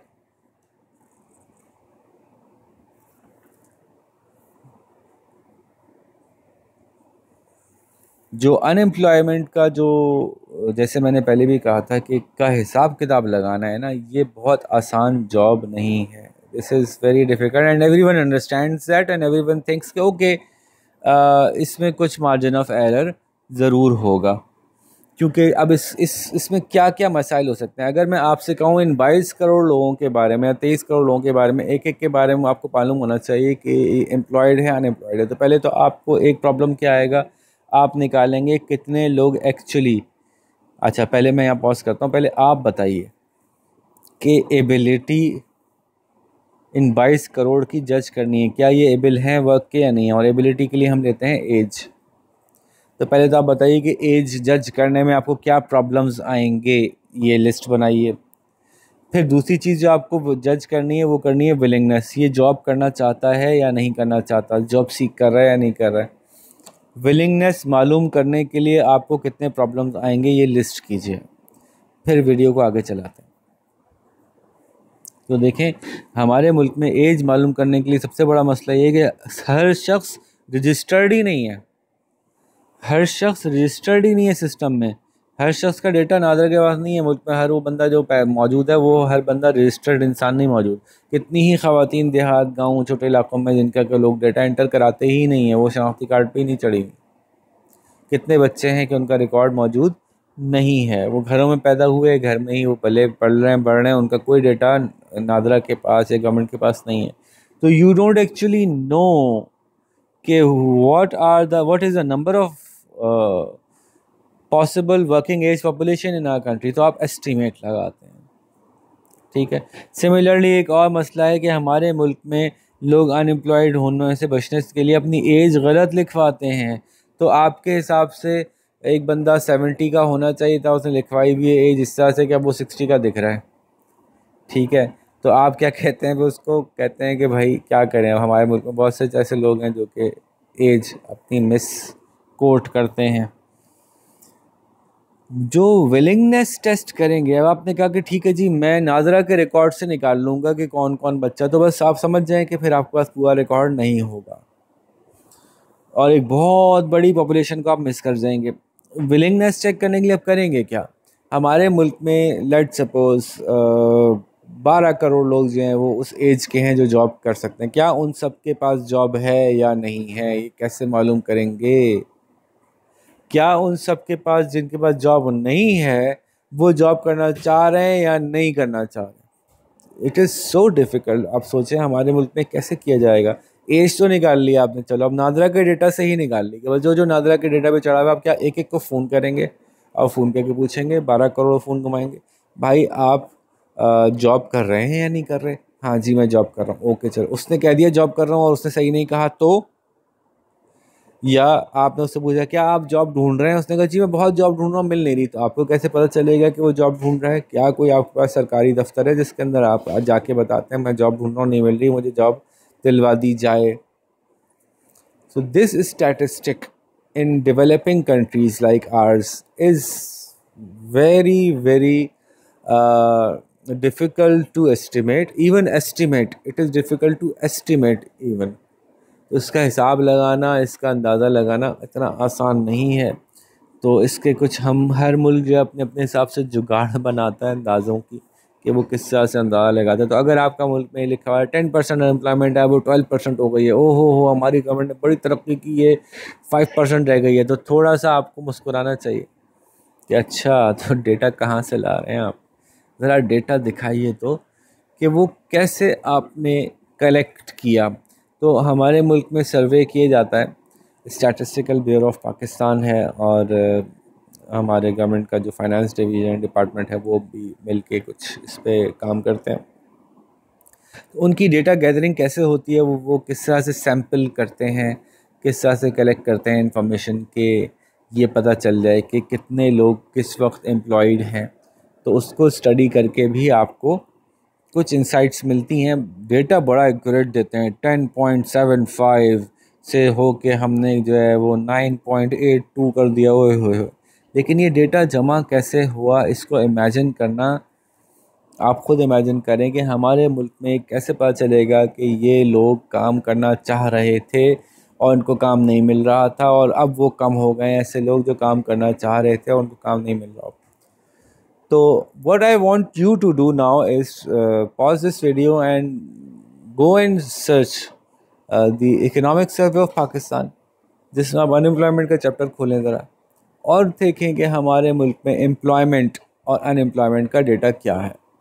थोड़ा देखिए, सर्च कीजिए, सेक्टर वाइज देखिए। अब ये इकोनॉमिक सर्वे का काम है, this would take a whole day, maybe more than that, कि सेक्टर वाइज मालूम कीजिए कि हमारे यहाँ कितनी एम्प्लॉयमेंट है और इसको कंपेयर कीजिए पिछले 10 सालों में ना, 10 ईयर्स अपार्ट देखिए, 10 साल पहले क्या थी अब क्या हो गई, और एक ही इकोनॉमिक सर्वे से मिल जाएगा आपको।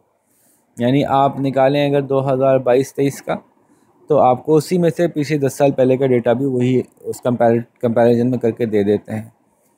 तो एक तो एम्प्लॉयमेंट सेक्टर वाइज देखिए आपने, एम्प्लॉयमेंट एज वाइज देखिए ज़रा, एम्प्लॉयमेंट जेंडर वाइज देखिए, और उस पर ज़रा डिबेट कीजिए, डिस्कस कीजिए कि ऐसा क्यों हो रहा होगा, क्या हो रहा है तो दिख रहा है, क्यों हो रहा होगा पे वो सारे फैक्टर्स को बात कीजिए। इस पर मैं पीछे बात कर चुका हूँ। और दूसरा ये देखिए कि जो अनएम्प्लॉयमेंट के स्टैटिस्टिक्स इन्होंने बताए हैं, क्या आप ढूंढ सकते हैं कि ये स्टैटिस्टिक्स कैलकुलेट करने में इनका फार्मूला है क्या, वो किस तरह बताते हैं कि 10% वर्कफोर्स अनएम्प्लॉयड है, ये कैसे बता सकते हैं, इसके लिए ये क्या करते हैं।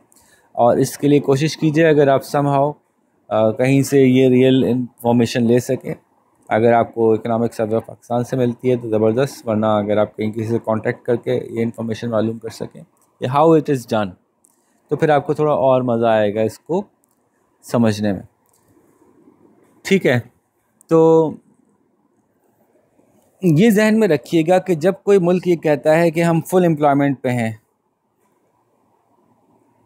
तब भी फुल एम्प्लॉयमेंट पे कोई 1% लोग अनएम्प्लॉयड होते हैं, करीबन 1%, 0.5%, डिपेंड करता है कितनी एडवांस इकॉनमी। बाहर के मुल्क अपना डेटा ऑनलाइन होने की वजह से हर शख्स जो दुनिया में आ रहा है, जो उस वक्त मौजूद है, उसमें मतलब मेजॉरिटी ऑफ द लोगों का, ये नहीं कह सकते कि अमेरिका या यूरोप या किसी और डेवलप्ड कंट्रीज़ में 100% लोग रजिस्टर्ड हैं, लेकिन हाँ ये कह सकते हैं कि 95% प्लस लोग रजिस्टर्ड हैं। तो ये एक बड़ा डेटा है, इसकी मदद से वो बहुत आसानी से बता सकते हैं। इसी तरह से उनके हर वो शख्स जिसको कोई एम्प्लॉयमेंट मिलती है उसका रिकॉर्ड अपडेट होता है फ़ौरन। तो उनके पास ये सिस्टम इस तरह के बना दिए गए हैं कि वो काफ़ी रिलायबली बता सकते हैं कि इस वक्त कोई जॉब कर रहा है या नहीं कर रहा, और अगर वो जॉब नहीं कर रहा तो वो जानबूझ के नहीं कर रहा या वो चाह ही नहीं रहा करना। मैंने सिस्टम आपसे डिस्कस भी किया, ऐसा कोई सिस्टम हमारे यहाँ इन प्लेस नहीं है। अच्छा, ओवरऑल पूरी दुनिया में ही एम्प्लॉयमेंट और अनएम्प्लॉयमेंट के कुछ ट्रेंड्स चलते हैं, ये बड़ी इंटरेस्टिंग बात है। फॉर एग्जांपल अमेरिका के अंदर अचानक से बहुत लोगों ने कमाना शुरू कर दिया, तो वो खर्च करेंगे तो उनको प्रोडक्ट्स चाहिए होंगे, प्रोडक्ट्स सारे अमेरिका में नहीं बन सकते, तो ऑटोमेटिकली डिमांड उनकी ट्रिकल डाउन होकर इंडिया, पाकिस्तान, चाइना इधर भी जाएगी। जब यहाँ पे उनकी इनकम जाएगी तो यहाँ के लोगों की जॉब्स बढ़ेंगी। तो जो ग्लोबली बूम और ग्लोबली रिसेशन आता है ना, ये भी एक बड़ा इंटरेस्टिंग ट्रेंड है जो हमने इकोनॉमिक डेवलपमेंट में पढ़ा था, अभी पिछली इकोनॉमिक ग्रोथ में पढ़ा था। तो इकोनॉमिक ग्रोथ का जैसे कंट्री वाइज ट्रेंड है ना, वैसे ग्लोबल ट्रेंड भी होता है। तो उससे भी एम्प्लॉयमेंट अफेक्ट होती है कि एक कंट्री में बूम आ रहा है, जो बड़ा कंट्री है, तो उससे ट्रिकल डाउन होगी। तो ग्लोबली एक एम्प्लॉयमेंट का डेटा भी हम एक एस्टिमेटेड डेटा निकालते हैं कि ग्लोबल एम्प्लॉयमेंट बढ़ रही है, ग्लोबल अनएम्प्लॉयमेंट बढ़ रही है। तो ये इकोनॉमिक साइकिल्स के साथ ना ऑटोमेटिकली प्रोग्रेस करती है कि इन एरियाज़ में एम्प्लॉयमेंट ज़्यादा होती है, इन एरियाज़ में अनएम्प्लॉयमेंट ज़्यादा होती है।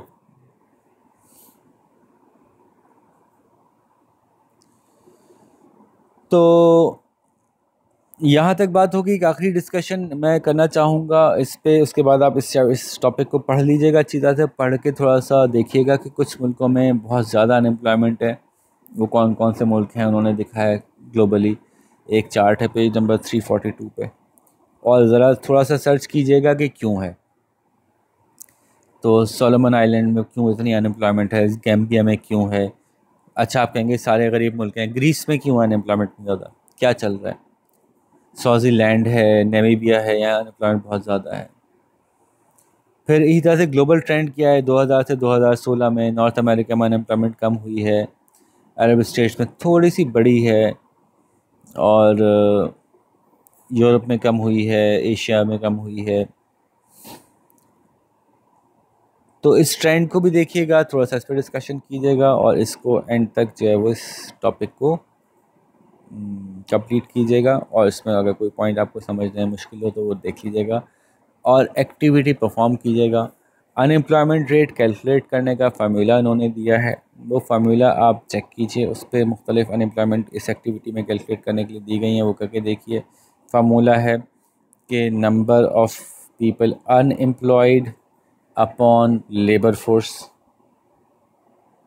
इन 200, और आसान सा है। तो जो आंसर है वो परसेंटेज ऑफ पीपल अनएम्प्लॉयड होंगे।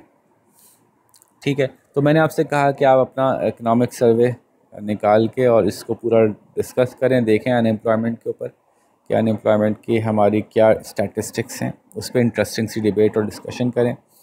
उसके बाद फिर हम आपसे अगले टॉपिक पे मिलते हैं, वीडियो यहाँ पे पॉज करके। ठीक है, अब आगे चलते हैं।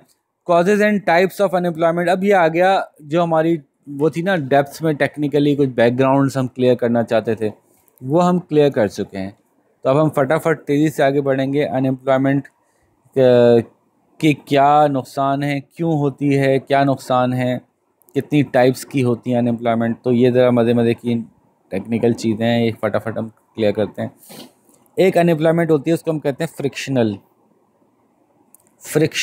होता है रगड़, फ्रिक्शन कहते हैं। सिस्टम जब स्मूथ नहीं होता ना तो उस चीज़ को फ्रिक्शनल कहते हैं। तो स्मूथ सिस्टम नहीं होने का क्या मतलब है, आपने एक जगह से जॉब छोड़ी, अभी आप कह रहे हैं कि मैं अनएम्प्लॉयड नहीं हूँ, मतलब मैं अनएम्प्लॉयड रहना नहीं चाहता, मुझे मिल जाएगी जॉब, मैं अच्छा आदमी हूँ, एक आध हफ्ते में मिल जाएगी। उसी ज़माने में सर्वे हो रहा था। अच्छा, बहुत से मुल्कों में मंथली सर्वे होता है अनएम्प्लॉयमेंट का। अब सर्वे हो रहा था, अब चेक किया आप एम्प्लॉयड हैं क्या, अनएम्प्लॉयड हैं जी, इस वक्त तो अनएम्प्लॉयड हूँ मैं, अगले हफ्ते तक मिल जाएगी जॉब। लेकिन ये फ्रिक्शन इन द इकोनॉमी, जितनी बड़ी फ्रिक्शन होगी उतनी ज़्यादा अरसे के लिए एक जॉब से दूसरी जॉब में स्विच होने में, एक सेक्शन से दूसरे सेक्शन, एक शहर से दूसरे शहर कोई बंदा शिफ्ट हुआ तो कितने अरसे अनएम्प्लॉयड रहेगा, ये उसकी जॉब मार्केट की फ्रिक्शन, सिस्टम्स के अंदर कितने मसाइल हैं, उसकी वजह से कुछ अनएम्प्लॉयमेंट रहती ही है हमेशा। कुछ ना 100% एम्प्लॉयमेंट पे भी कुछ अनएम्प्लॉयमेंट रहती है, जैसे मैंने कहा, उसको हम फ्रिक्शनल एम्प्लॉयमेंट कहते हैं। 100% नहीं, मतलब फुल एम्प्लॉयमेंट पे भी कुछ अनएम्प्लॉयमेंट रहती है, उसको फ्रिक्शनल अनएम्प्लॉयमेंट कहते हैं। उसमें ये भी आता है कि मेरी मर्ज़ी की अभी जॉब नहीं आई लेकिन आ जाएगी, और हमारी इकोनॉमी में ठीक जा रहा है, जॉब मिल जाएगी, अभी नहीं मिल रही, जैसे मैंने कहा। ठीक है, तो इसी तरह से एक और अनएम्प्लॉयमेंट होती है, उसको हम कहते हैं सीजनल। भाई जैसे ये बात हमारे पीछे भी हुई थी कि बहुत से काम ऐसे हैं जो कुछ ख़ास दिनों में ऑफ हो जाते हैं। टूरिज़्म, ट्रैवलिंग का कुछ काम ऐसा है जो कुछ ख़ास सीज़न में बढ़ा रहता है, तो उस वहाँ पे एम्प्लॉयमेंट बढ़ जाती है। जब वो ख़त्म होता है, सर्दियाँ सीज़न आता है, पहाड़ बंद हो जाते हैं, तो वहाँ पे कम हो जाती है एम्प्लॉयमेंट, अनएम्प्लॉयमेंट बढ़ जाती है। कुछ ख़ास फसलों से रिलेटेड ये काम ज़्यादा है। ठीक है, कुछ मुल्कों में, कुछ इलाक़ों में जो है वो सीज़न के एतबार से कोई ख़ास इंडस्ट्री चलती है, जैसे शुगर केन के दौर में शुगर इंडस्ट्री चलती है, एम्प्लॉयमेंट बढ़ जाती है। तो इस तरह से सीजनल अनएम्प्लॉयमेंट भी होती है। फ्रिक्शनल अनएम्प्लॉयमेंट और सीजनल अनएम्प्लॉयमेंट दोनों बड़े प्रॉब्लम्स नहीं हैं, दोनों बड़े प्रॉब्लम्स नहीं हैं। लेकिन ज़ाहिर है एक सिस्टम अगर इकोनॉमी का अच्छा है तो ऑटोमेटिकली फ्रिक्शनल और सीजनल अनएम्प्लॉयमेंट कम होगी। अच्छा, अब फ्रिक्शनल और सीजनल के अलावा भी अनएम्प्लॉयमेंट्स होती हैं, वो कौन कौन सी होती हैं इस पे आता हूँ मैं। उससे पहले ज़रा पेज नंबर 344 पे आपके पास एक बड़ा इंटरेस्टिंग सी एक्टिविटी 4.16 है, ये ज़रा एक एक इसमें कोई वो कटिंग्स लगी हुई अखबार की, ये पढ़ें और उनको डिस्कस करें कि क्या बात हो रही है, उनका क्या मतलब है।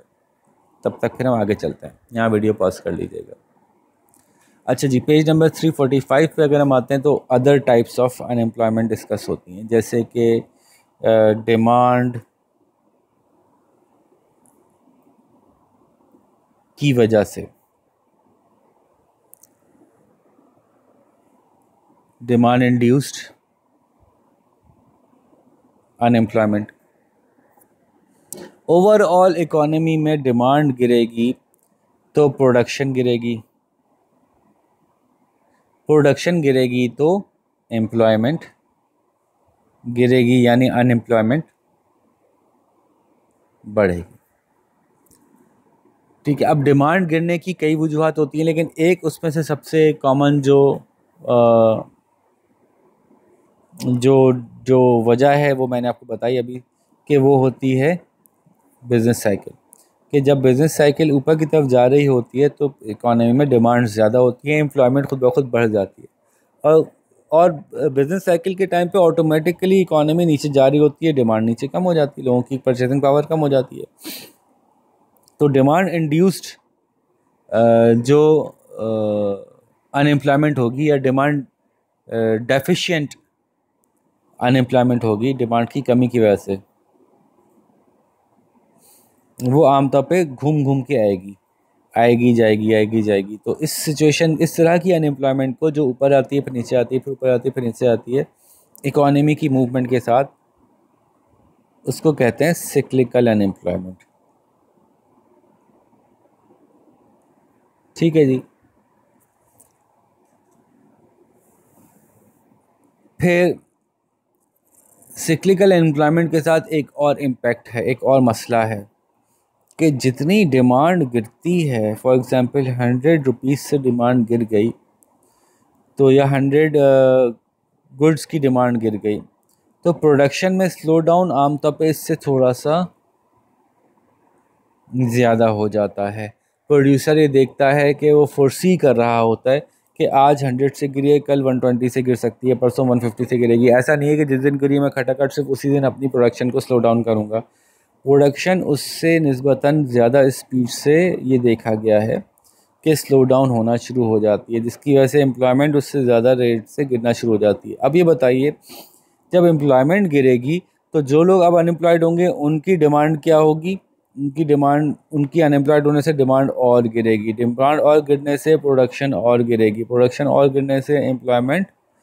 ये जो साइकिल है ना, इसको हम कहते हैं कि ये मल्टीप्लायर इफेक्ट क्रिएट कर रही है।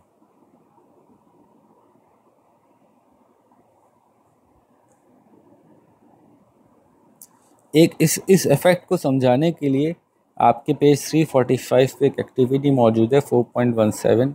ज़रा इसको चेक कीजिए कि एक जगह डिमांड फॉल करने से पूरी इकोनॉमी पे पूरा इम्पेक्ट किस तरह से क्रिएट होता है, और 100 रुपीज़ का इम्पेक्ट जो है वो एक से ज़्यादा चीज़ पे क्रिएट होता है। जैसे मैंने वैसे कहा कि डिमांड एक चीज़ की कम होगी, प्रोडक्शन मल्टीपल चीज़ों की कम हो जाएगी, मल्टीपल जगहों पे उसका इम्पेक्ट आएगा। वो कैसे, वो फिर समझते हैं कि फॉर एग्ज़ाम्पल बिस्किट्स जो है ना, वो अब आउट ऑफ फैशन हो गया, बिस्किट्स की डिमांड गिर गई। चलें 100 से डिमांड कम हुई, प्रोडक्शन 100, 110, 105 से कम हो गई।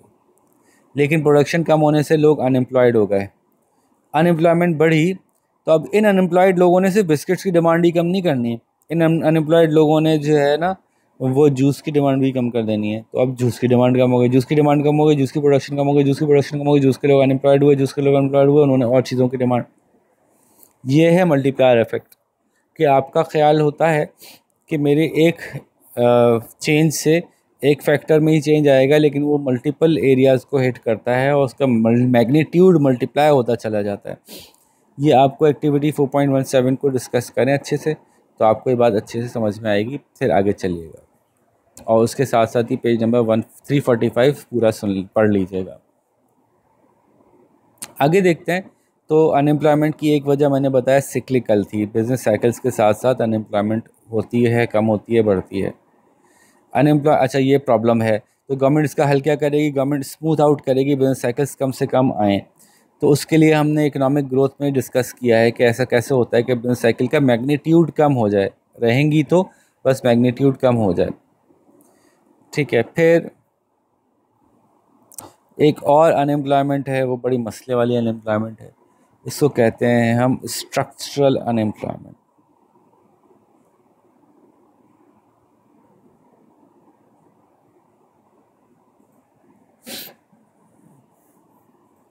स्ट्रक्चरल अनएम्प्लॉयमेंट क्या होती है कि इकॉनमी जो है वो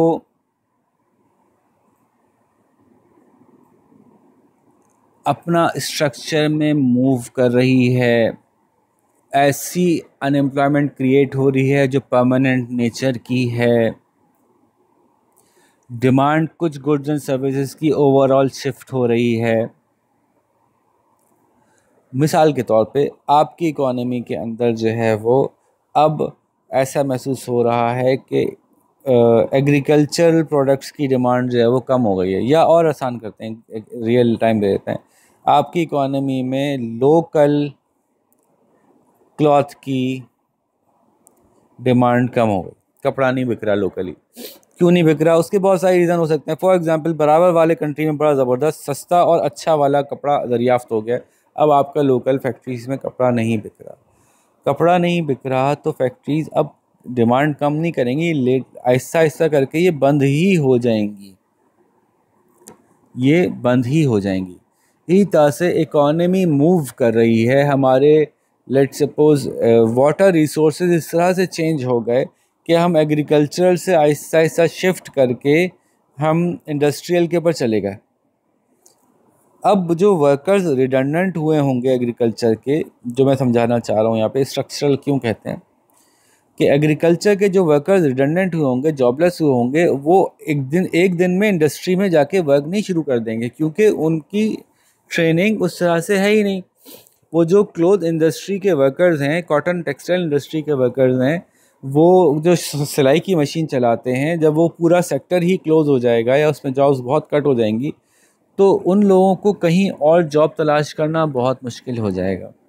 structural unemployment is a problem, it stays there, इतनी जल्दी जाएगी नहीं। अगर एक सेक्टर ही पूरा हिल गया इकोनॉमी का, तो उसकी वजह उसको एक दिन में ठीक करना या 6 महीने में ठीक करना खुद ब खुद बिजनेस साइकिल है, आएगी चली जाएगी। फ्रिक्शनल है, आज जॉब नहीं मिली कल मिल जाएगी। सीजनल है, अभी मौसम नहीं है, जब मौसम आएगा जॉब हो जाएगी। ये तो फिर भी एडजस्ट होते हैं। स्ट्रक्चरल के लिए गवर्नमेंट को अपने कुछ मेजर स्टेप्स लेने पड़ते हैं कि जो इस अनएम्प्लॉयमेंट को टैकल करने की कोशिश करे। ठीक है जी, इसमें ट्रेनिंग एंड डेवलपमेंट है, इसके अंदर अनएम्प्लॉयमेंट के कुछ बेनिफिट्स देने पड़ेंगे आपको कुछ वक्त के लिए। उन लोगों के लिए उनको इक्विपमेंट फ्री देनी पड़ेगी। फॉर एग्जांपल, एग्रीकल्चर सेक्टर में लोग अनएम्प्लॉयड हो गए बहुत बड़ी तादाद में, आपने उनको कोई ऐसी इक्विपमेंट फ्री दे दी कि यार ये आप रखो, इसको इस्तेमाल करो। अभी एक ज़माने में चला था जी, लोगों को भैंस फ्री में दे दें, लोग उससे उसका दूध वूध निकालें, उससे बेचें, कुछ उनकी अनएम्प्लॉयमेंट कम हो, स्ट्रक्चरल अनएम्प्लॉयमेंट है।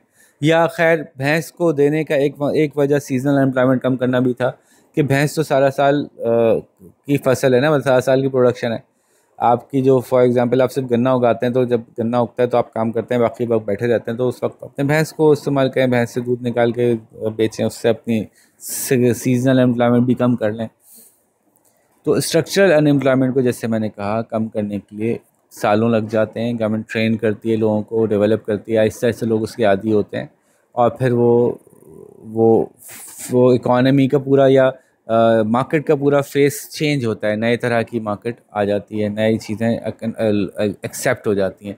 हमारे यहाँ स्ट्रक्चरल अनएम्प्लॉयमेंट की कोई मिसाल बताऊँ मैं आपको, उसकी 2-3 मेरे पास मिसाल हैं। पहली मिसाल ये कि स्मॉल रिटेलर से लार्ज रिटेलर पे, लार्ज स्केल रिटेलर पे शिफ्ट जो हुआ, उससे बहुत स्ट्रक्चरल अनएम्प्लॉयमेंट हुई। बड़े बड़े रिटेल स्टोर खुल गए जो बहुत सस्ता बेच रहे हैं, क्योंकि वो जब इतना सारे एक साथ खरीदते हैं तो बहुत सस्ता बेच पाते हैं। इसकी वजह से जो स्मॉल स्केल रिटेलर है वो बहुत ज़्यादा अनएम्प्लॉयड हुआ, और अनएम्प्लॉयड ही रहेगा। अब वो लॉन्ग टर्म अनएम्प्लॉयड है और उसको भी कुछ और करना आता नहीं है, तो इस अनएम्प्लॉयमेंट से बाहर निकलने में उसको बहुत टाइम लग जाएगा। ये स्ट्रक्चरल अनएम्प्लॉयमेंट है। आपके इलाके में बड़े बड़े ग्रॉसरी स्टोर्स खुल गए ना, तो स्मॉल स्टोर्स को प्रॉब्लम हुआ। इसी तरह से इंडस्ट्री में कहीं पे बड़ा मिल्क का ऐसे प्लांट्स लग गए, इतने बड़े बड़े प्लांट्स लग गए कि ओहो, जो लोकल गवाले, छोटे गवाले थे, घर पे दूध देके जा रहे थे, अब पैकेट के दूध पूरी इकॉनमी में चलना शुरू हो गया, लेट सपोज, तो लोकल गवाले स्ट्रक्चरली अनएम्प्लॉयड हो जाएंगे, क्योंकि दूध खरीद भी वो लेंगे सस्ते रेट पे, बहुत ज़्यादा दूध खरीदेंगे, आपके गवाले को दूध बेचने के लिए मिलेगा नहीं, और लोग ट्रस्ट भी उस पर ज़्यादा करेंगे क्योंकि वो इंडस्ट्रियल प्रोसेस चीज़ होगी, तो लोग कहेंगे ये ज़्यादा साफ़ सुथरा होगा। अच्छा, मैं आपको बता रहा था रियल एग्जाम्पल एक और, कि आपकी इकॉनमी में एक और चीज़ आ गई जी, ऑनलाइन शॉपिंग। तो ऑनलाइन शॉपिंग जिस इकॉनमी में बढ़ती चली जाएगी, ये रियल एग्जांपल है कि वहाँ पे फिर आहिस्ता आहिस्ता रिटेल आउटलेट्स को एक और धचका लगेगा कि लोग फिर रिटेल आउटलेट से जाके लेने के बजाय डायरेक्टली ऑनलाइन परचेस करोगे, रिटेल आउटलेट्स पे रश कम होगा, और उस पूरा सिस्टम जो है ना स्ट्रक्चरली अनएम्प्लॉयड होना शुरू हो जाएगा। तीसरा, ऑनलाइन बुक्स के बाद पब्लिशिंग और प्रिंटिंग इंडस्ट्री जो है ना, वो ऐसे ऐसे स्ट्रक्चरली अनएम्प्लॉयड होती चली जा रही है ये रियल फैक्ट है। पूरी दुनिया के बड़े बड़े पब्लिशर इस वक्त जो है ना बहुत ज़बरदस्त बहरान का शिकार हैं, और उस बहरान के पीछे अमेज़ॉन है, उससे बड़ी ज़बरदस्त जंग चल रही है। अगर आप थोड़ा सा स्टडी करें इसके ऊपर, इस वक्त दुनिया में Amazon versus real physical publishers एक जंग चली हुई है, और अमेज़ॉन क्या कर रहा है कि चाहता है कि ये सारे जो पब्लिशर्स हैं ये सब अपना कारोबार अमेज़ॉन को बेच के चले जाएं, और अमेज़ॉन उसके लिए जो है वो वॉर, एक तरह से वॉर लाइक स्ट्रैटेजी जो है वो यूज़ कर रहा है, और उन लोगों के लिए अपनी प्राइसिंग ऐसी रखी हुई है कि वो उसमें नुकसान भी उठा रहा है, फिर भी प्राइस इतनी कम करके दे रहा है कि वो उससे कम्पीट कर ही नहीं पा रहे। खैर, ये बड़ा इंटरेस्टिंग सा एक सिनेरियो, और कुछ बड़े मशहूर राइटर्स ने तय किया है कि वो अब अमेज़ॉन को अपनी बुक नहीं देंगे। तो ये इंटरेस्टिंग केस स्टडी है, इसको पढ़िएगा। अगर आपको कोई हिंट चाहिए तो मैंने एक तो बता दिया कि रियल पब्लिशर्स वर्सेस अमेज़ॉन, ये केस पढ़ें, पॉज करें, पढ़ें, अच्छा है, मज़ा आएगा। अगर आपको एक ऑथर का नाम चाहिए तो ब्रेंडन सैंडरसन, अभी उसने लेटेस्ट जो उसने अपने कुछ नॉवेल्स हैं उसके बारे में फैसला किया कि मैं अमेज़ॉन को नहीं देने दूंगा, इसको मैं रियल पब्लिश कराऊंगा। और अमेज़ॉन जो है वो खाती चली जा रही है हमारे सारे पुराने पब्लिशर्स को। तो पब्लिशिंग हाउस इसका नहीं था, ये सिर्फ राइटर है, अच्छा मशहूर राइटर है। तो इसने क्या किया कि भाई मैं किताब छाप नहीं सकता, मेरे पास इतनी बड़ी इक्विपमेंट ही सब कुछ नहीं है, मैं पब्लिशिंग हाउस ओन नहीं करता, पूरी दुनिया में बेच नहीं सकता, बांट नहीं सकता, मैं राइटर हूँ, मैं कैसे सब मैनेज करूँगा। तो इसने क्या किया, इसने प्री सेल कर दिया। इसने कहा कि मैं एक नावल लिख रहा हूँ, आप सबको पता है मैं कैसे नावल लिखता हूँ, मैं चाहता हूँ मेरे लिखने और छपने से पहले आप उसको ख़रीद लो। और उसकी इस ऑफ़र पे उसको भाई मिलियंस ऑफ डॉलर्स उसके पास कलेक्ट हो गए, और अब वो उसकी बुनियाद पे जो है वो इस स्ट्रगल को आगे बढ़ा रहा है। बड़ा इंटरेस्टिंग सा सिनेरियो अभी ऑन गोइंग है, तो आप उसको फॉलो कर सकते हैं, इसको देखिए। वी आर इन 2023, तो आई डोंट नो ये कब आप वीडियो देख रहे हैं, मे बी कि जब आप ये वीडियो देख रहे हो तो इस बात को 10 साल गुजर चुके हों, तो उस वक्त आप शायद ये पूरा केस का पूरा जो मेल्ट डाउन होगा वो आप देख सकते होंगे क्या हुआ। स्ट्रक्चरल अनएम्प्लॉयमेंट हो गई, टेक्नोलॉजिकल अनएम्प्लॉयमेंट भी स्ट्रक्चरल ही होती है। टेक्नोलॉजिकल अनएम्प्लॉयमेंट क्या होती है कि वो प्योरली अगर टेक्नोलॉजी में चेंज आ गया, पुरानी टेक्नोलॉजी वाले आउट, नई टेक्नोलॉजी वाले इन, तो पुरानी टेक्नोलॉजी वाले भी स्ट्रक्चरली अनएम्प्लॉयड हो गए, और उनको कुछ अर्सा लगेगा नई टेक्नोलॉजी पे शिफ्ट करने में। पहले फलानी टेक्नोलॉजी थी, अब नई टेक्नोलॉजी है, पहले फलानी टेक्नोलॉजी के टीवीज़ बनते थे, टीवी बनाने वाले पुराने टीवी बनाते थे, नए टीवी आ गए, एलसीडी एलईडी टीवी आ गए, उनको नए टीवी बनाने नहीं आते, सेट करने नहीं आते, सही करने नहीं आते, उनकी वर्कशॉप्स क्लोज हो गई, या उन्होंने नया काम सीख लिया, जिसने सीख लिया मूव ऑन कर गया, जो नहीं सीख सका वो स्ट्रक्चरली अनएम्प्लॉयड हो गया। तो इसी तरह से एक और अनएम्प्लॉयमेंट होती है, वो होती है लेबर मार्केट की बैरियर्स। ये बैरियर्स क्या होते हैं? लेबर मार्केट में जॉब पे जाना, जॉब करना कितना इजी है, किसी नई जगह पे जॉब को ज्वाइन करना, जॉब से निकलना कितना आसान है। तो बहुत से मुल्कों में ट्रेड यूनियंस बहुत पावरफुल होती हैं। ट्रेड यूनियन क्या होती है कि इस मुल्क में जो भी फैक्ट्री में काम करेगा वो ट्रेड यूनियन का पार्ट होगा। ओके, मैं नया बंदा हूँ, मैं गया हूँ, मुझे फैक्ट्री में काम करना है, मैं फैक्ट्री में जॉब के लिए अप्लाई कर रहा हूँ, तो कंपनी का मालिक कह रहा है कि भाई मेरी फैक्ट्री में जो 80% मज़दूर हैं वो सारे ट्रेड यूनियन नंबर एक्स से मुताल्लिक़ हैं। अब मैं ट्रेड यूनियन एक्स से अगर कोई पंगा लेता हूँ, उसको खुश नहीं रखता, तो वो अपने 80% मेरे एम्प्लॉयज़ उनको बिठा देती है, कहती है आज काम नहीं करोगे। तो भाई अगर आपको मेरे पास जॉब करनी है ना, तो एक्स के पास जाओ, एक्स के पास अपनी सीवी जमा कराओ, उनको खुश करो, वो कहेंगे मेरे पास जॉब अलाउड है तो मैं तुम्हें रख लूँगा, वरना मेरे लिए मुश्किल है उनको नाराज़ करके तुम्हें रखना। पावरफुल ट्रेड यूनियंस जो हैं वो सबसे पहले तो एक यूं बैरियर क्रिएट करती हैं कि उनके थ्रू ही जाना पड़ता है बाज़ औक़ात, number one. Number two, powerful trade unions wages को ऊपर पुश करवाती हैं, वेजेस बढ़वाती हैं। जब वेजेस बढ़वाती हैं तो एम्प्लॉयर कहता है कि यार अब मैं ज़्यादा वर्कर्स हायर नहीं कर सकता। पावरफुल ट्रेड यूनियंस जो हैं वो बेनिफिट्स को ऊपर बढ़वाती हैं, आपका अदर देन सैलरी बेनिफिट्स ऊपर बढ़वाती हैं, वर्किंग कंडीशंस, हेल्थ बेनिफिट्स, वो एम्प्लॉयर अफोर्ड नहीं कर सकता, वो एम्प्लॉयमेंट कम कर देता है, कहते हैं कम लोगों से ही काम करवा लो यार। ठीक है, इसी तरह से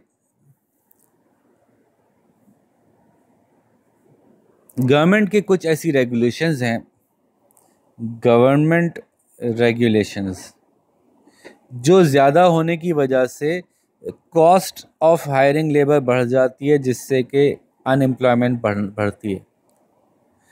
फॉर एग्जांपल गवर्नमेंट ने कहा जितने वर्कर हायर करेंगे, जितनी तनख्वाह देंगे, उससे प्लस आज से आप लोग जो हैं वो एक ये वाले बेनिफिट्स भी उनको एडिशनल देंगे। अरे भाई अपने बेनिफिट्स हम कहाँ से दें?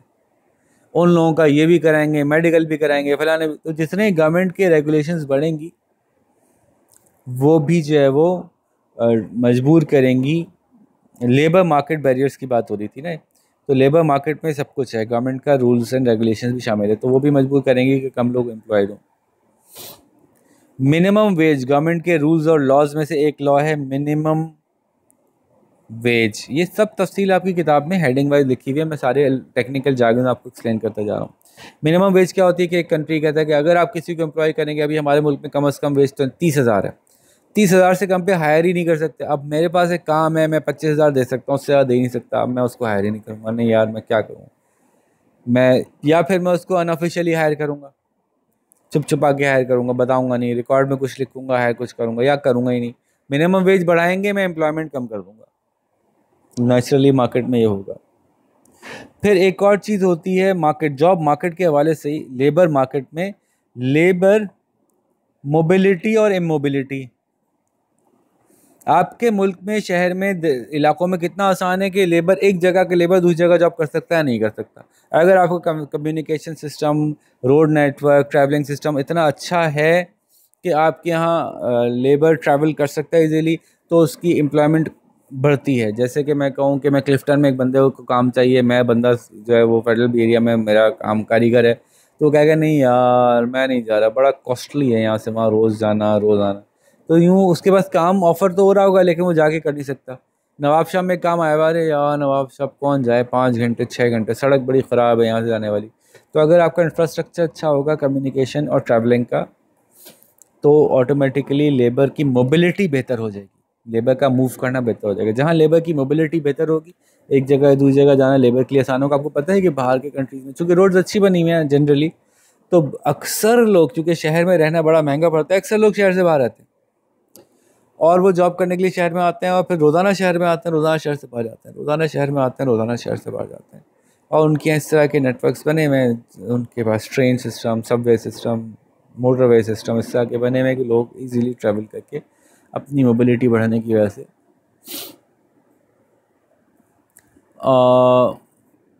एक और मोबिलिटी होती है। एक तो होती है ना कि डिस्टेंस ट्रैवल से रिलेटेड मोबिलिटी होती है, जिसको आप जियोग्राफिकल मोबिलिटी कहेंगे।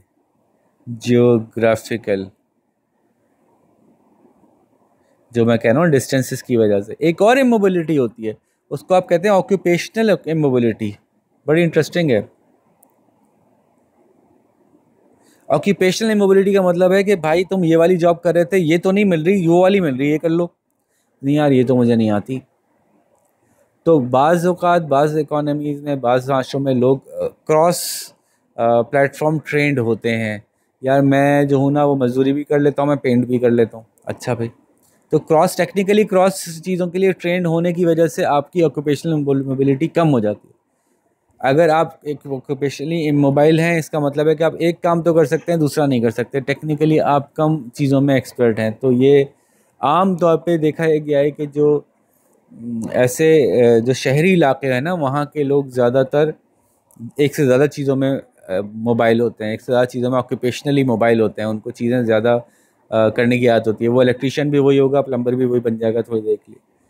तो और जो ख़ास तौर पे दूर दराज के इलाके हैं वहाँ पे ऐसा कम होता है, क्योंकि लोगों के पास अपॉर्चुनिटीज़ कम होती हैं तरह तरह के कामों में एक्सपेरिमेंट करने की। ठीक है, तो यहाँ तक हम अभी इस लेसन को पॉज करते हैं और आप इसके चैप्टर को रीड कर लीजिए, और उसके बाद फिर मैं आगे शुरू करता हूँ। कॉस्ट ऑफ अनएम्प्लॉयमेंट, यहाँ तक जो था इसको पूरा टॉपिक को रीड कर लीजिएगा, फिर हम कॉस्ट ऑफ अनएम्प्लॉयमेंट के क्या, अनएम्प्लॉयमेंट से मसाइल होते क्या हैं। अनएम्प्लॉयमेंट के कुछ पर्सनल कॉस्ट हैं, कुछ नेशनल कॉस्ट हैं। पर्सनल कॉस्ट तो बहुत वाज़ेह हैं, आप खुद निकालिए, शाबाश। वीडियो पॉज कीजिए, किसी शख्स को अनएम्प्लॉयमेंट की वजह से क्या क्या मसले होंगे, पैसे, बच्चे, खाना वाना, सब निकालिए। ज़रा एक पूरी लिस्ट बना लीजिए, और इसकी लिस्ट जब आप बना लें तो फिर आप इस लिस्ट को कंपेयर कीजिएगा। पेज 348 पे इन्होंने ब्लू कलर के बैकग्राउंड में एक पूरी लिस्ट बनाई हुई है, उस लिस्ट से कंपेयर कर दीजिएगा। मैं सुना देता हूँ, आपने बना ली हो तो पैसे कमाने की वजह से फाइनेंशियल ऑब्लिगेशंस, कर्ज़ा बढ़ जाता है, अपना कर्ज़ा पे नहीं कर सकते, बच्चों की एजुकेशन, हेल्थ फैसिलिटीज़ अवेल नहीं कर सकते, साइकोलॉजिकली प्रेशर में चले जाते हैं, मेंटल हेल्थ मुतासर होती है, फ़िज़िकल हेल्थ मुतासर होती है, आपके मुल्क में क्राइम रेट बढ़ जाता है, आपके मुल्क के अंदर जो है वो कल्चरली लोग जो हैं वो एक दूसरे से क्लैश में आ जाते हैं, क्लास क्लैश शुरू हो जाता है, गरीब अमीरों से नाराज़ हो जाते हैं, यार ये लोग तो मज़े में, हमारे बड़े मसले हैं। ठीक है, और उसकी कॉस्ट जो है ना वो नेशनल और इकोनॉमिक कॉस्ट भी हैं। ठीक है, तो उसकी इकोनॉमिक कॉस्ट में कुछ कॉस्ट फिस्कल हैं, वो क्या हैं ज़रा आप इसको लिस्ट डाउन कीजिए पहले पॉज करके, फिर मैं बताऊंगा। फिस्कल का वैसे मतलब बता दूं मैं कि फिस्कल का मतलब है गवर्नमेंट को कुछ नुकसान है अनएम्प्लॉयमेंट का, तो वो क्या नुकसान है ज़रा आप कैलकुलेट कीजिए, फिर मैं बताता हूँ। जी, तो फिस्कल के अनएम्प्लॉयमेंट के जो नुकसान है वो पॉज करके आपने लिख लिए होंगे। फिस्कल नुकसान क्या है कि गवर्नमेंट का नंबर 1 टैक्स रेवेन्यू कम हो जाता है जब लोग अनएम्प्लॉयड होते हैं, और दूसरा नुकसान है अनएम्प्लॉयमेंट बेनिफिट वो ज़्यादा देने पड़ते हैं। कॉस्ट बढ़ गई, टैक्स कम हो गया, नुकसान ही नुकसान है, ये सिरा नुकसान है। ठीक है, और इसी के साथ साथ अगर इसको लॉन्ग रन में देखा जाए तो इसके जो अगर अनरेस्ट है उसको पुलिस के पैसे बढ़ जाएंगे, पुलिस करने की इक्विपमेंट ज़्यादा लेनी पड़ेगी, पुलिस में लोग ज़्यादा भर्ती करने में, क्योंकि अब क्राइम रेट बढ़ जाएगा। अच्छा, इसी के इकॉनमी पे भी कुछ इम्पेक्ट हैं। ये तो आपको अब तक समझ में आ ही गए होंगे, आप शाबाश इसकी एक लिस्ट बनाएं पॉज करके, फिर मैं बताता हूँ। जी, आपने बना लिया, तो इकॉनमी में ज़ाहिर है अनएम्प्लॉयमेंट होगी तो आउटपुट कम होगा, एक तरफ से प्रोडक्शन कम होगी, एक तरफ से डिमांड कम होगी। तो अनएम्प्लॉयमेंट जो है ना, दोनों साइड के इम्पैक्ट क्रिएट करती है कि वो एक तरफ से डिमांड कम करती है, एक तरफ से सप्लाई भी कम कर देती है, और फिर इसके नतीजे में प्रोडक्शन भी कम हो रही होती है और प्राइसेस भी नीचे नहीं आ रही होती, तो which creates a lot of problem. अब इसको आप तफसील से डिस्कस कर सकते हैं, मैंने सारी बातें कर ली हैं, चैप्टर की जो पैराग्राफ है पढ़ के आप देख सकते हैं कि इसमें क्या क्या चीज़ें डिस्कस हो रही हैं। टैक्स कम हो जाना, गवर्नमेंट के ऊपर एक्सपेंडिचर्स का बर्डन बढ़ जाना, इवन इंपोर्ट एक्सपोर्ट के अंदर इम्बैलेंसेस क्रिएट हो जाना, ये सब कुछ आप इसमें पढ़ेंगे तो आपको समझ में आ जाएगी बात। ठीक है जी, यहाँ तक हमने कवर कर लिया, सारे टॉपिक्स मैं डिस्कस कर चुका हूँ। Policies how to reduce unemployment आप अपना पढ़ लीजिएगा, यहाँ तक जहाँ तक हमने डिस्कस किया उसके आगे पॉज करके अब हम आखिरी बात अपनी शुरू करने जा रहे हैं इस चैप्टर से रिलेटेड। थोड़ी सी लंबी हो गई video, I am so sorry, लेकिन ये इंटरेस्टिंग टॉपिक इसलिए है कि इस पर सवाल बड़ा ना स्पेसिफिक आता है, ह्यूमन फैक्टर इन्वॉल्व है ना, तो सवाल इसमें इस तरह का आता है कि हमें उसको कवर करना ज़रूरी था। तो भाई जाहिर है पॉलिसीज़ की जब भी हम बात करेंगे तो हम दोनों तरह की पॉलिसीज़ की बात करेंगे, डिमांड साइड और सप्लाई साइड, ये फिस्कल भी होंगी और मॉनेटरी भी होंगी। ठीक है, तो डिमांड साइड पॉलिसी में क्या होगा मैं बहुत शॉर्टली बताता हूँ, टेक्निकल बात एक्सप्लेन कर देता हूँ, बाकी आप जब आराम से अपने चैप्टर में पढ़ेंगे तो बहुत समझ में आ जाएगी क्लियरली आपको कि मैं क्या बता रहा हूँ और उसमें क्या लिखा हुआ है। डिमांड साइड पॉलिसी का मतलब क्या होता है, हर वो पॉलिसी जो अफेक्ट करे डिमांड को। ठीक है, डिमांड बढ़े, डिमांड बढ़ेगी तो प्रोडक्शन बढ़ेगी, प्रोडक्शन बढ़ेगी तो अनएम्प्लॉयमेंट कम होगी। ठीक है, डिमांड बढ़ेगी, प्रोडक्शन बढ़ेगी, अनएम्प्लॉयमेंट कम होगी। तो हर वो पॉलिसी जो डिमांड बढ़ाएगी वो डिमांड साइड होगी। तो डिमांड बढ़ाने के लिए गवर्नमेंट क्या करे, गवर्नमेंट अपना एक्सपेंडिचर बढ़ाए, प्रोडक्शन बढ़ेगी, अनएम्प्लॉयमेंट कम होगी। गवर्नमेंट का एक्सपेंडिचर, फॉर एग्जांपल गवर्नमेंट कहे कि हम एक नई रोड बना रहे हैं, नया डैम बना रहे हैं, नया डैम बना रहे हैं, नई रोड बना रहे हैं, नई पावर सिस्टम बना रहे हैं, नया फलाना बना रहे हैं, नया धमाका बना रहे हैं। गवर्नमेंट अपने एक्सपेंडिचर्स बढ़ाएगी, वो खर्चा दायरे लोगों की जेबों में जाएगा, वो लोगों की जेबों में खर्चा जाएगा, लोग ज़्यादा खर्च करेंगे, लोग ज़्यादा खर्च करेंगे तो डिमांड बढ़ेगी। गवर्नमेंट के एक्सपेंडिचर से डिमांड बढ़ेगी, डिमांड बढ़ने से प्रोडक्शन खुद ब खुद बढ़ेगी और खुद ब खुद अनएम्प्लॉयमेंट कम हो जाएगी। ठीक है, गवर्नमेंट टैक्स कम कर दे, दो ही एंगल है ना फिस्कल पॉलिसी के, गवर्नमेंट अपना एक्सपेंडिचर बढ़ा दे, टैक्स कम कर दे, इससे भी हो जाएगा। टैक्स कम करने से क्या होगा, लोगों के पास रिलीफ आएगा, रिलीफ आएगा, लोग डिमांड बढ़ा देंगे। प्रोड्यूसर, इंडिविजुअल्स अपनी डिमांड बढ़ाएंगे टैक्स में रिलीफ की वजह से, प्रोड्यूसर को टैक्स कम करने से रिलीफ मिलेगा, प्रोड्यूसर अपनी प्रोडक्शन बढ़ा देगा, प्रोडक्शन बढ़ाएगा, अनएम्प्लॉयमेंट कम हो जाएगी। लोग अपनी डिमांड बढ़ाएंगे, डिमांड बढ़ने से प्रोड्यूसर अपनी प्रोडक्शन बढ़ाएगा मजीद, उससे भी अनएम्प्लॉयमेंट कम हो जाएगी। तो टैक्स रिलीफ देने से, गवर्नमेंट एक्सपेंडिचर बढ़ाने से, दोनों तरीक़ों से आप काम कर सकते हो, दोनों एक साथ भी हो सकते हैं, दोनों में से कोई एक भी हो सकता है। और ये सारे शॉर्ट टर्म हैं, इसलिए इसको डिमांड साइड कर रहे हैं कि शॉर्ट टर्म है, जल्दी में ही रिज़ल्ट आएगा आपका, लेकिन ये लॉन्ग टर्म सस्टेन नहीं कर सकते आप इसको। गवर्नमेंट कब तक पैसे खर्च करेगी, कहाँ से लाएगी पैसे, फिर टैक्स अगले साल भरना पड़ेगा। गवर्नमेंट अगर एक ख़ास खर्चा कर रही है तो 31,000 टैक्स रिड्यूस कर नहीं सकती, कहाँ से रिड्यूस करेगी, फिर अगले साल पूरा करना पड़ेगा। यही तरह से मॉनेटरी पॉलिसी क्या होती है, मॉनेटरी पॉलिसी का स्टिमुलस आप यूज़ कर सकते हैं। स्टिमुलस कहते हैं कि चीज़ को असरअंदाज करने के लिए, स्टिमुलेट करने के लिए मॉनेटरी पॉलिसी क्या यूज़ हो सकती है। मॉनेटरी पॉलिसी में मनी सप्लाई है, मैंने दो बातें बताई हुई हैं आपको, और इंटरेस्ट रेट है। इंटरेस्ट रेट स्मॉल आई से, लार्ज आई इन्वेस्टमेंट। अच्छा, मनी सप्लाई गवर्नमेंट क्या करे, बढ़ा दे। मनी सप्लाई बढ़ेगी, लोगों के हाथ में ज़्यादा पैसा आएगा, लोगों के हाथ में ज़्यादा पैसा आएगा तो लोग ईज़िली खर्च करेंगे। ठीक है, इजी खर्चा करना आसान हो जाएगा तो उससे डिमांड बढ़ेगी, डिमांड बढ़ेगी तो फिर वो सब कुछ चक्कर चल जाएगा। इंटरेस्ट रेट कम कर दें, इंटरेस्ट रेट कम करने के दो एंगल्स निकलेंगे, एक कंज्यूमर पे, एक प्रोड्यूसर पे। इंटरेस्ट रेट कम करेंगे तो बोरो करना सस्ता पड़ेगा, बोरो करना सस्ता पड़ेगा तो चीज़ें लोगों को सस्ती लगेंगी, अरे बड़ी सस्ती पड़ी यार, उधार ले लो, बड़ा सस्ता हो गया, सस्ता हो जाएगा, लोग डिमांड बढ़ाएंगे, डिमांड बढ़ाएंगे, प्रोडक्शन बढ़ेगी, प्रोडक्शन बढ़ेगी तो आपकी अनएम्प्लॉयमेंट कम हो जाएगी। इधर इंटरेस्ट रेट कम करने से प्रोड्यूसर को लोन लेना सस्ता पड़ेगा, लोन लेना सस्ता पड़ेगा, प्रोडक्शन बढ़ेगी, प्रोडक्शन बढ़ेगी, अनएम्प्लॉयमेंट कम हो जाएगी। ठीक है, लेकिन डिमांड साइड पॉलिसी से जब आप अनएम्प्लॉयमेंट कम करने की कोशिश करेंगे तो इन्फ्लेशन बढ़ेगी, नॉर्मली ये कॉज होगा। ये देखें, डिमांड बढ़ा के खाली आप करेंगे तो अनएम्प्लॉयमेंट तो कम होगी, इन्फ्लेशन नहीं बढ़ेगी। सप्लाई साइड पॉलिसीज़ हमेशा लॉन्ग रन पॉलिसीज़ होती हैं, ऐसी पॉलिसीज़ जो उन तमाम टाइप्स ऑफ अनएम्प्लॉयमेंट को डायरेक्टली हिट कर रही होंगी वो होंगी supply side policy. For example, अगर सीजनल अनएम्प्लॉयमेंट है तो सीजनल अनएम्प्लॉयमेंट के रीजंस को टारगेट करें और ऐसा ऐसा अपने पास ऑफ सीजन्स के काम निकालना शुरू करें। तो टारगेटेड ऑपरेशंस जो आपके होंगे एम्प्लॉयमेंट अपॉर्चुनिटीज़ क्रिएट करने के, ये बहुत इंपॉर्टेंट है, ये बहुत इंपॉर्टेंट जवाब है, इसमें बहुत कुछ कवर होगा और इसकी एग्जांपल्स आप देते चले जाएंगे। जैसे मैंने कहा कि अगर आप एग्रीकल्चरल में देखें तो ऑफ सीज़न क्रॉप्स इंट्रोड्यूस करवा दें, लोगों को ट्रेन करें कि भाई इस सीज़न में गन्ना उगाया, अगले सीजन फारिग हो तो यहाँ कोई सब्ज़ी उगा लो यार, लोगों को ट्रेन किया जाए। इसी तरह से गवर्नमेंट जो है वो सप्लाई साइड पॉलिसी में अनएम्प्लॉयमेंट करने के लिए, टारगेटेड में तो मैंने कहा ना कि अगर सिक्लिकल है तो साइकिल्स को टारगेट करे, सीजनल है तो सीजनल अनएम्प्लॉयमेंट को टारगेट करे, स्ट्रक्चरल है तो क्या करे, ट्रेनिंग एंड डेवलपमेंट करे अपनी वर्कफोर्स की। ठीक है, इसी तरह से मोबिलिटी का मसला है तो ऑक्यूपेशनल मोबिलिटी बढ़ाए, कैसे, वो भी ट्रेनिंग से ही बढ़ेगी। ऑक्यूपेशनल मोबिलिटी कैसे बढ़ेगी, ट्रेनिंग से बढ़ेगी, लोगों को सिखाया जाएगा कि ये काम कर सकते हो तो दूसरा भी कर सकते हो यार, बिल्कुल एक जैसा है, ये भी सीख लो। तुम मोटरसाइकिल के मैकेनिक हो तो तुम गाड़ी के भी बन सकते हो, तुम गाड़ी के मैकेनिक हो तो ट्रैक्टर के भी बन सकते हो। ऑक्यूपेशनल मोबिलिटी इंप्रूव करे, ट्रेनिंग एंड डेवलपमेंट प्रोवाइड करे,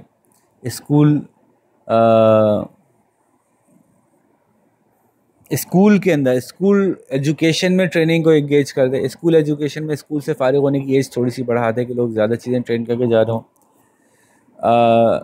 इसी तरह से रीजन्स के अंदर क्रॉस मोबिलिटी इम्प्रूव करने के लिए आप जो है वो अपना ट्रांसपोर्ट नेटवर्क अच्छा करें।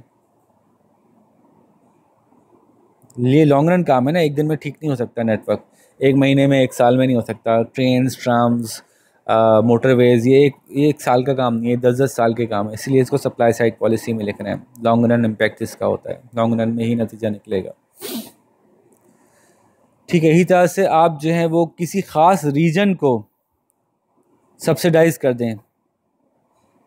ये क्या बात हुई? आपने कहा जी जो थरपारकर में इंडस्ट्री खोलेगा ना, मैं वहाँ पे सब्सिडी दूंगा, बिजली सस्ती दूंगा, ये सस्ता दूंगा, वो सस्ता दूंगा। क्यों? क्योंकि थरपारकर में कोई इंडस्ट्री खुली हुई नहीं है, वहाँ के लोगों को एम्प्लॉयमेंट मिल नहीं रही है, वो स्पेसिफिक एरिया के बड़े लोग फंसे हुए।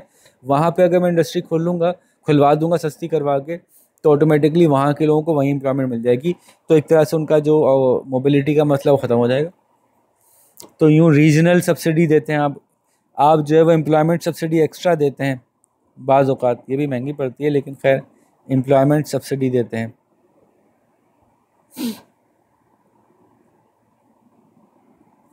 कि अगर आप कहते हैं कि अगर आप इससे ज़्यादा वर्कर्स को अब हायर कर लेंगे तो हम आपके ऊपर जो पे रोल पे टैक्स काटते थे वो कम काटेंगे, फ़लानी चीज़ का टैक्स आप पे से कम कर देंगे, आप मज़ीद ये एम्प्लॉयज़ और हायर कर सकते हैं अगर। तो लेबर मार्केट में रिफ़ॉर्म करें। मैंने कहा लेबर मार्केट के बहुत सारे मसले हैं, तो लेबर मार्केट के मसलों को हल कर दें, फ्रिक्शंस को दूर करें, पावर, ट्रेड यूनियंस की पावर को थोड़ा सा लिमिट करें। इतना लिमिट ना कर दें कि फिर लोगों के ऊपर जो है वो जुल्म होना शुरू हो जाए। वो ट्रेड यूनियन लड़ती है ना लोगों की खातिर, तो उतना तो उनमें बाइट रहने दें उनके अंदर। ठीक है, मिनिमम वेजेस बहुत ज़्यादा तेज़ी से ना बढ़ाएं। फिर वही मसला है कि इसको ज़्यादा छेड़ेंगे तो फिर लोगों को दूसरे मसले खड़े हो जाएंगे। ठीक है, फिर इनकम टैक्स जो है वो लो इनकम वालों पे जो है वो ज़्यादा ना बढ़ाएं। अनएम्प्लॉयमेंट बेनिफिट्स कम कर दें। ये एक बड़ा मसला है, ये एक बड़ा ट्रिकी क्वेश्चन है। अनएम्प्लॉयमेंट बेनिफिट कम कर दें तो लोग एम्प्लॉयमेंट करेंगे। अब ये ह्यूमनली ये बड़ी बुरी बात है यार, ये क्या बात हुई कि अनएम्प्लॉयड बेचारा ज़िंदा गुजार ना सके। तो इस पर बड़ी डिबेट है और इसको आपको ऐसे ही अटेम्प्ट करना होगा क्वेश्चन में कि this is a debatable issue that if we reduce the unemployment benefit automatically welfare कम होगी लेकिन एम्प्लॉयमेंट बढ़ने के चांसेस होंगे। और ये आप हिस्टोरिकल रिकॉर्ड से देखेंगे अपनी इकोनॉमी के कि आपकी इकोनॉमी में किस सिचुएशन में क्या रहा, क्या अनएम्प्लॉयमेंट बेनिफिट्स कम करने से फ़ायदा हुआ या लोगों को और नुकसान ही हो गया। तो ये इकोनॉमी टू इकोनॉमी वेरी करेगा। और भी यहाँ पे पॉज कीजिए वीडियो, या वैसे एंड हो रहा है, वीडियो के एंड पे आप लोग डिस्कस करें अपनी, एक तो अब तक हमने जो जो टाइप्स ऑफ अनएम्प्लॉयमेंट थी एक एक को उठाकर डिस्कस करें कि ये कैसे बेहतर हो सकती है, इस वाली अनएम्प्लॉयमेंट को हम कैसे बेहतर कर सकते हैं। काफ़ी तो मैंने कर ही लिया। और दूसरा, आप ज़रा अपने इर्द गिर्द देखिए कि आपके इर्द गिर्द कौन से ऐसे लोग हैं जो विलिंगली जॉबलेस हैं, जो जॉब करना ही नहीं चाहते। और आप अपने इर्द गिर्द ऐसे लोग देखिए कि कोई 1, 2, 3 के जो आपको लगता हो कि जो जॉब करना चाहते हैं लेकिन उनको जॉब नहीं मिल रही, तो देखिए कि क्यों नहीं मिल रही। और आखिरी सवाल जिस पे कि आप काम करेंगे, असाइनमेंट बनाएंगे, वो ये बनाएंगे कि आपके ख़्याल से जो एम्प्लॉयमेंट अपॉर्चुनिटीज़ हैं आइंदा आने वाले 10 सालों में पाकिस्तान में किन एरियाज़ में ज़्यादा employment opportunities, both in terms of quantity और in terms of financial quality, के पैसे ज़्यादा किस जगह मिल रहे होंगे और किस में ज़्यादा, किस एरिया में ज़्यादा जॉब निकलने के चांसेस हैं। ज़रा इस पर थोड़ा सा तलाश कीजिए और इस पर काम करके ज़रा जवाब निकाल के लाइए कि ये कुछ एरियाज़ हैं। 100% परफेक्ट हो सकता है आपका जवाब ना हो, लेकिन ये कि इससे आपको बहुत इंसाइट्स मिलेंगी। तो यहाँ तक हमने लेसन कंप्लीट किया। अपना ख्याल रखिएगा। अल्लाह हाफ़िज़।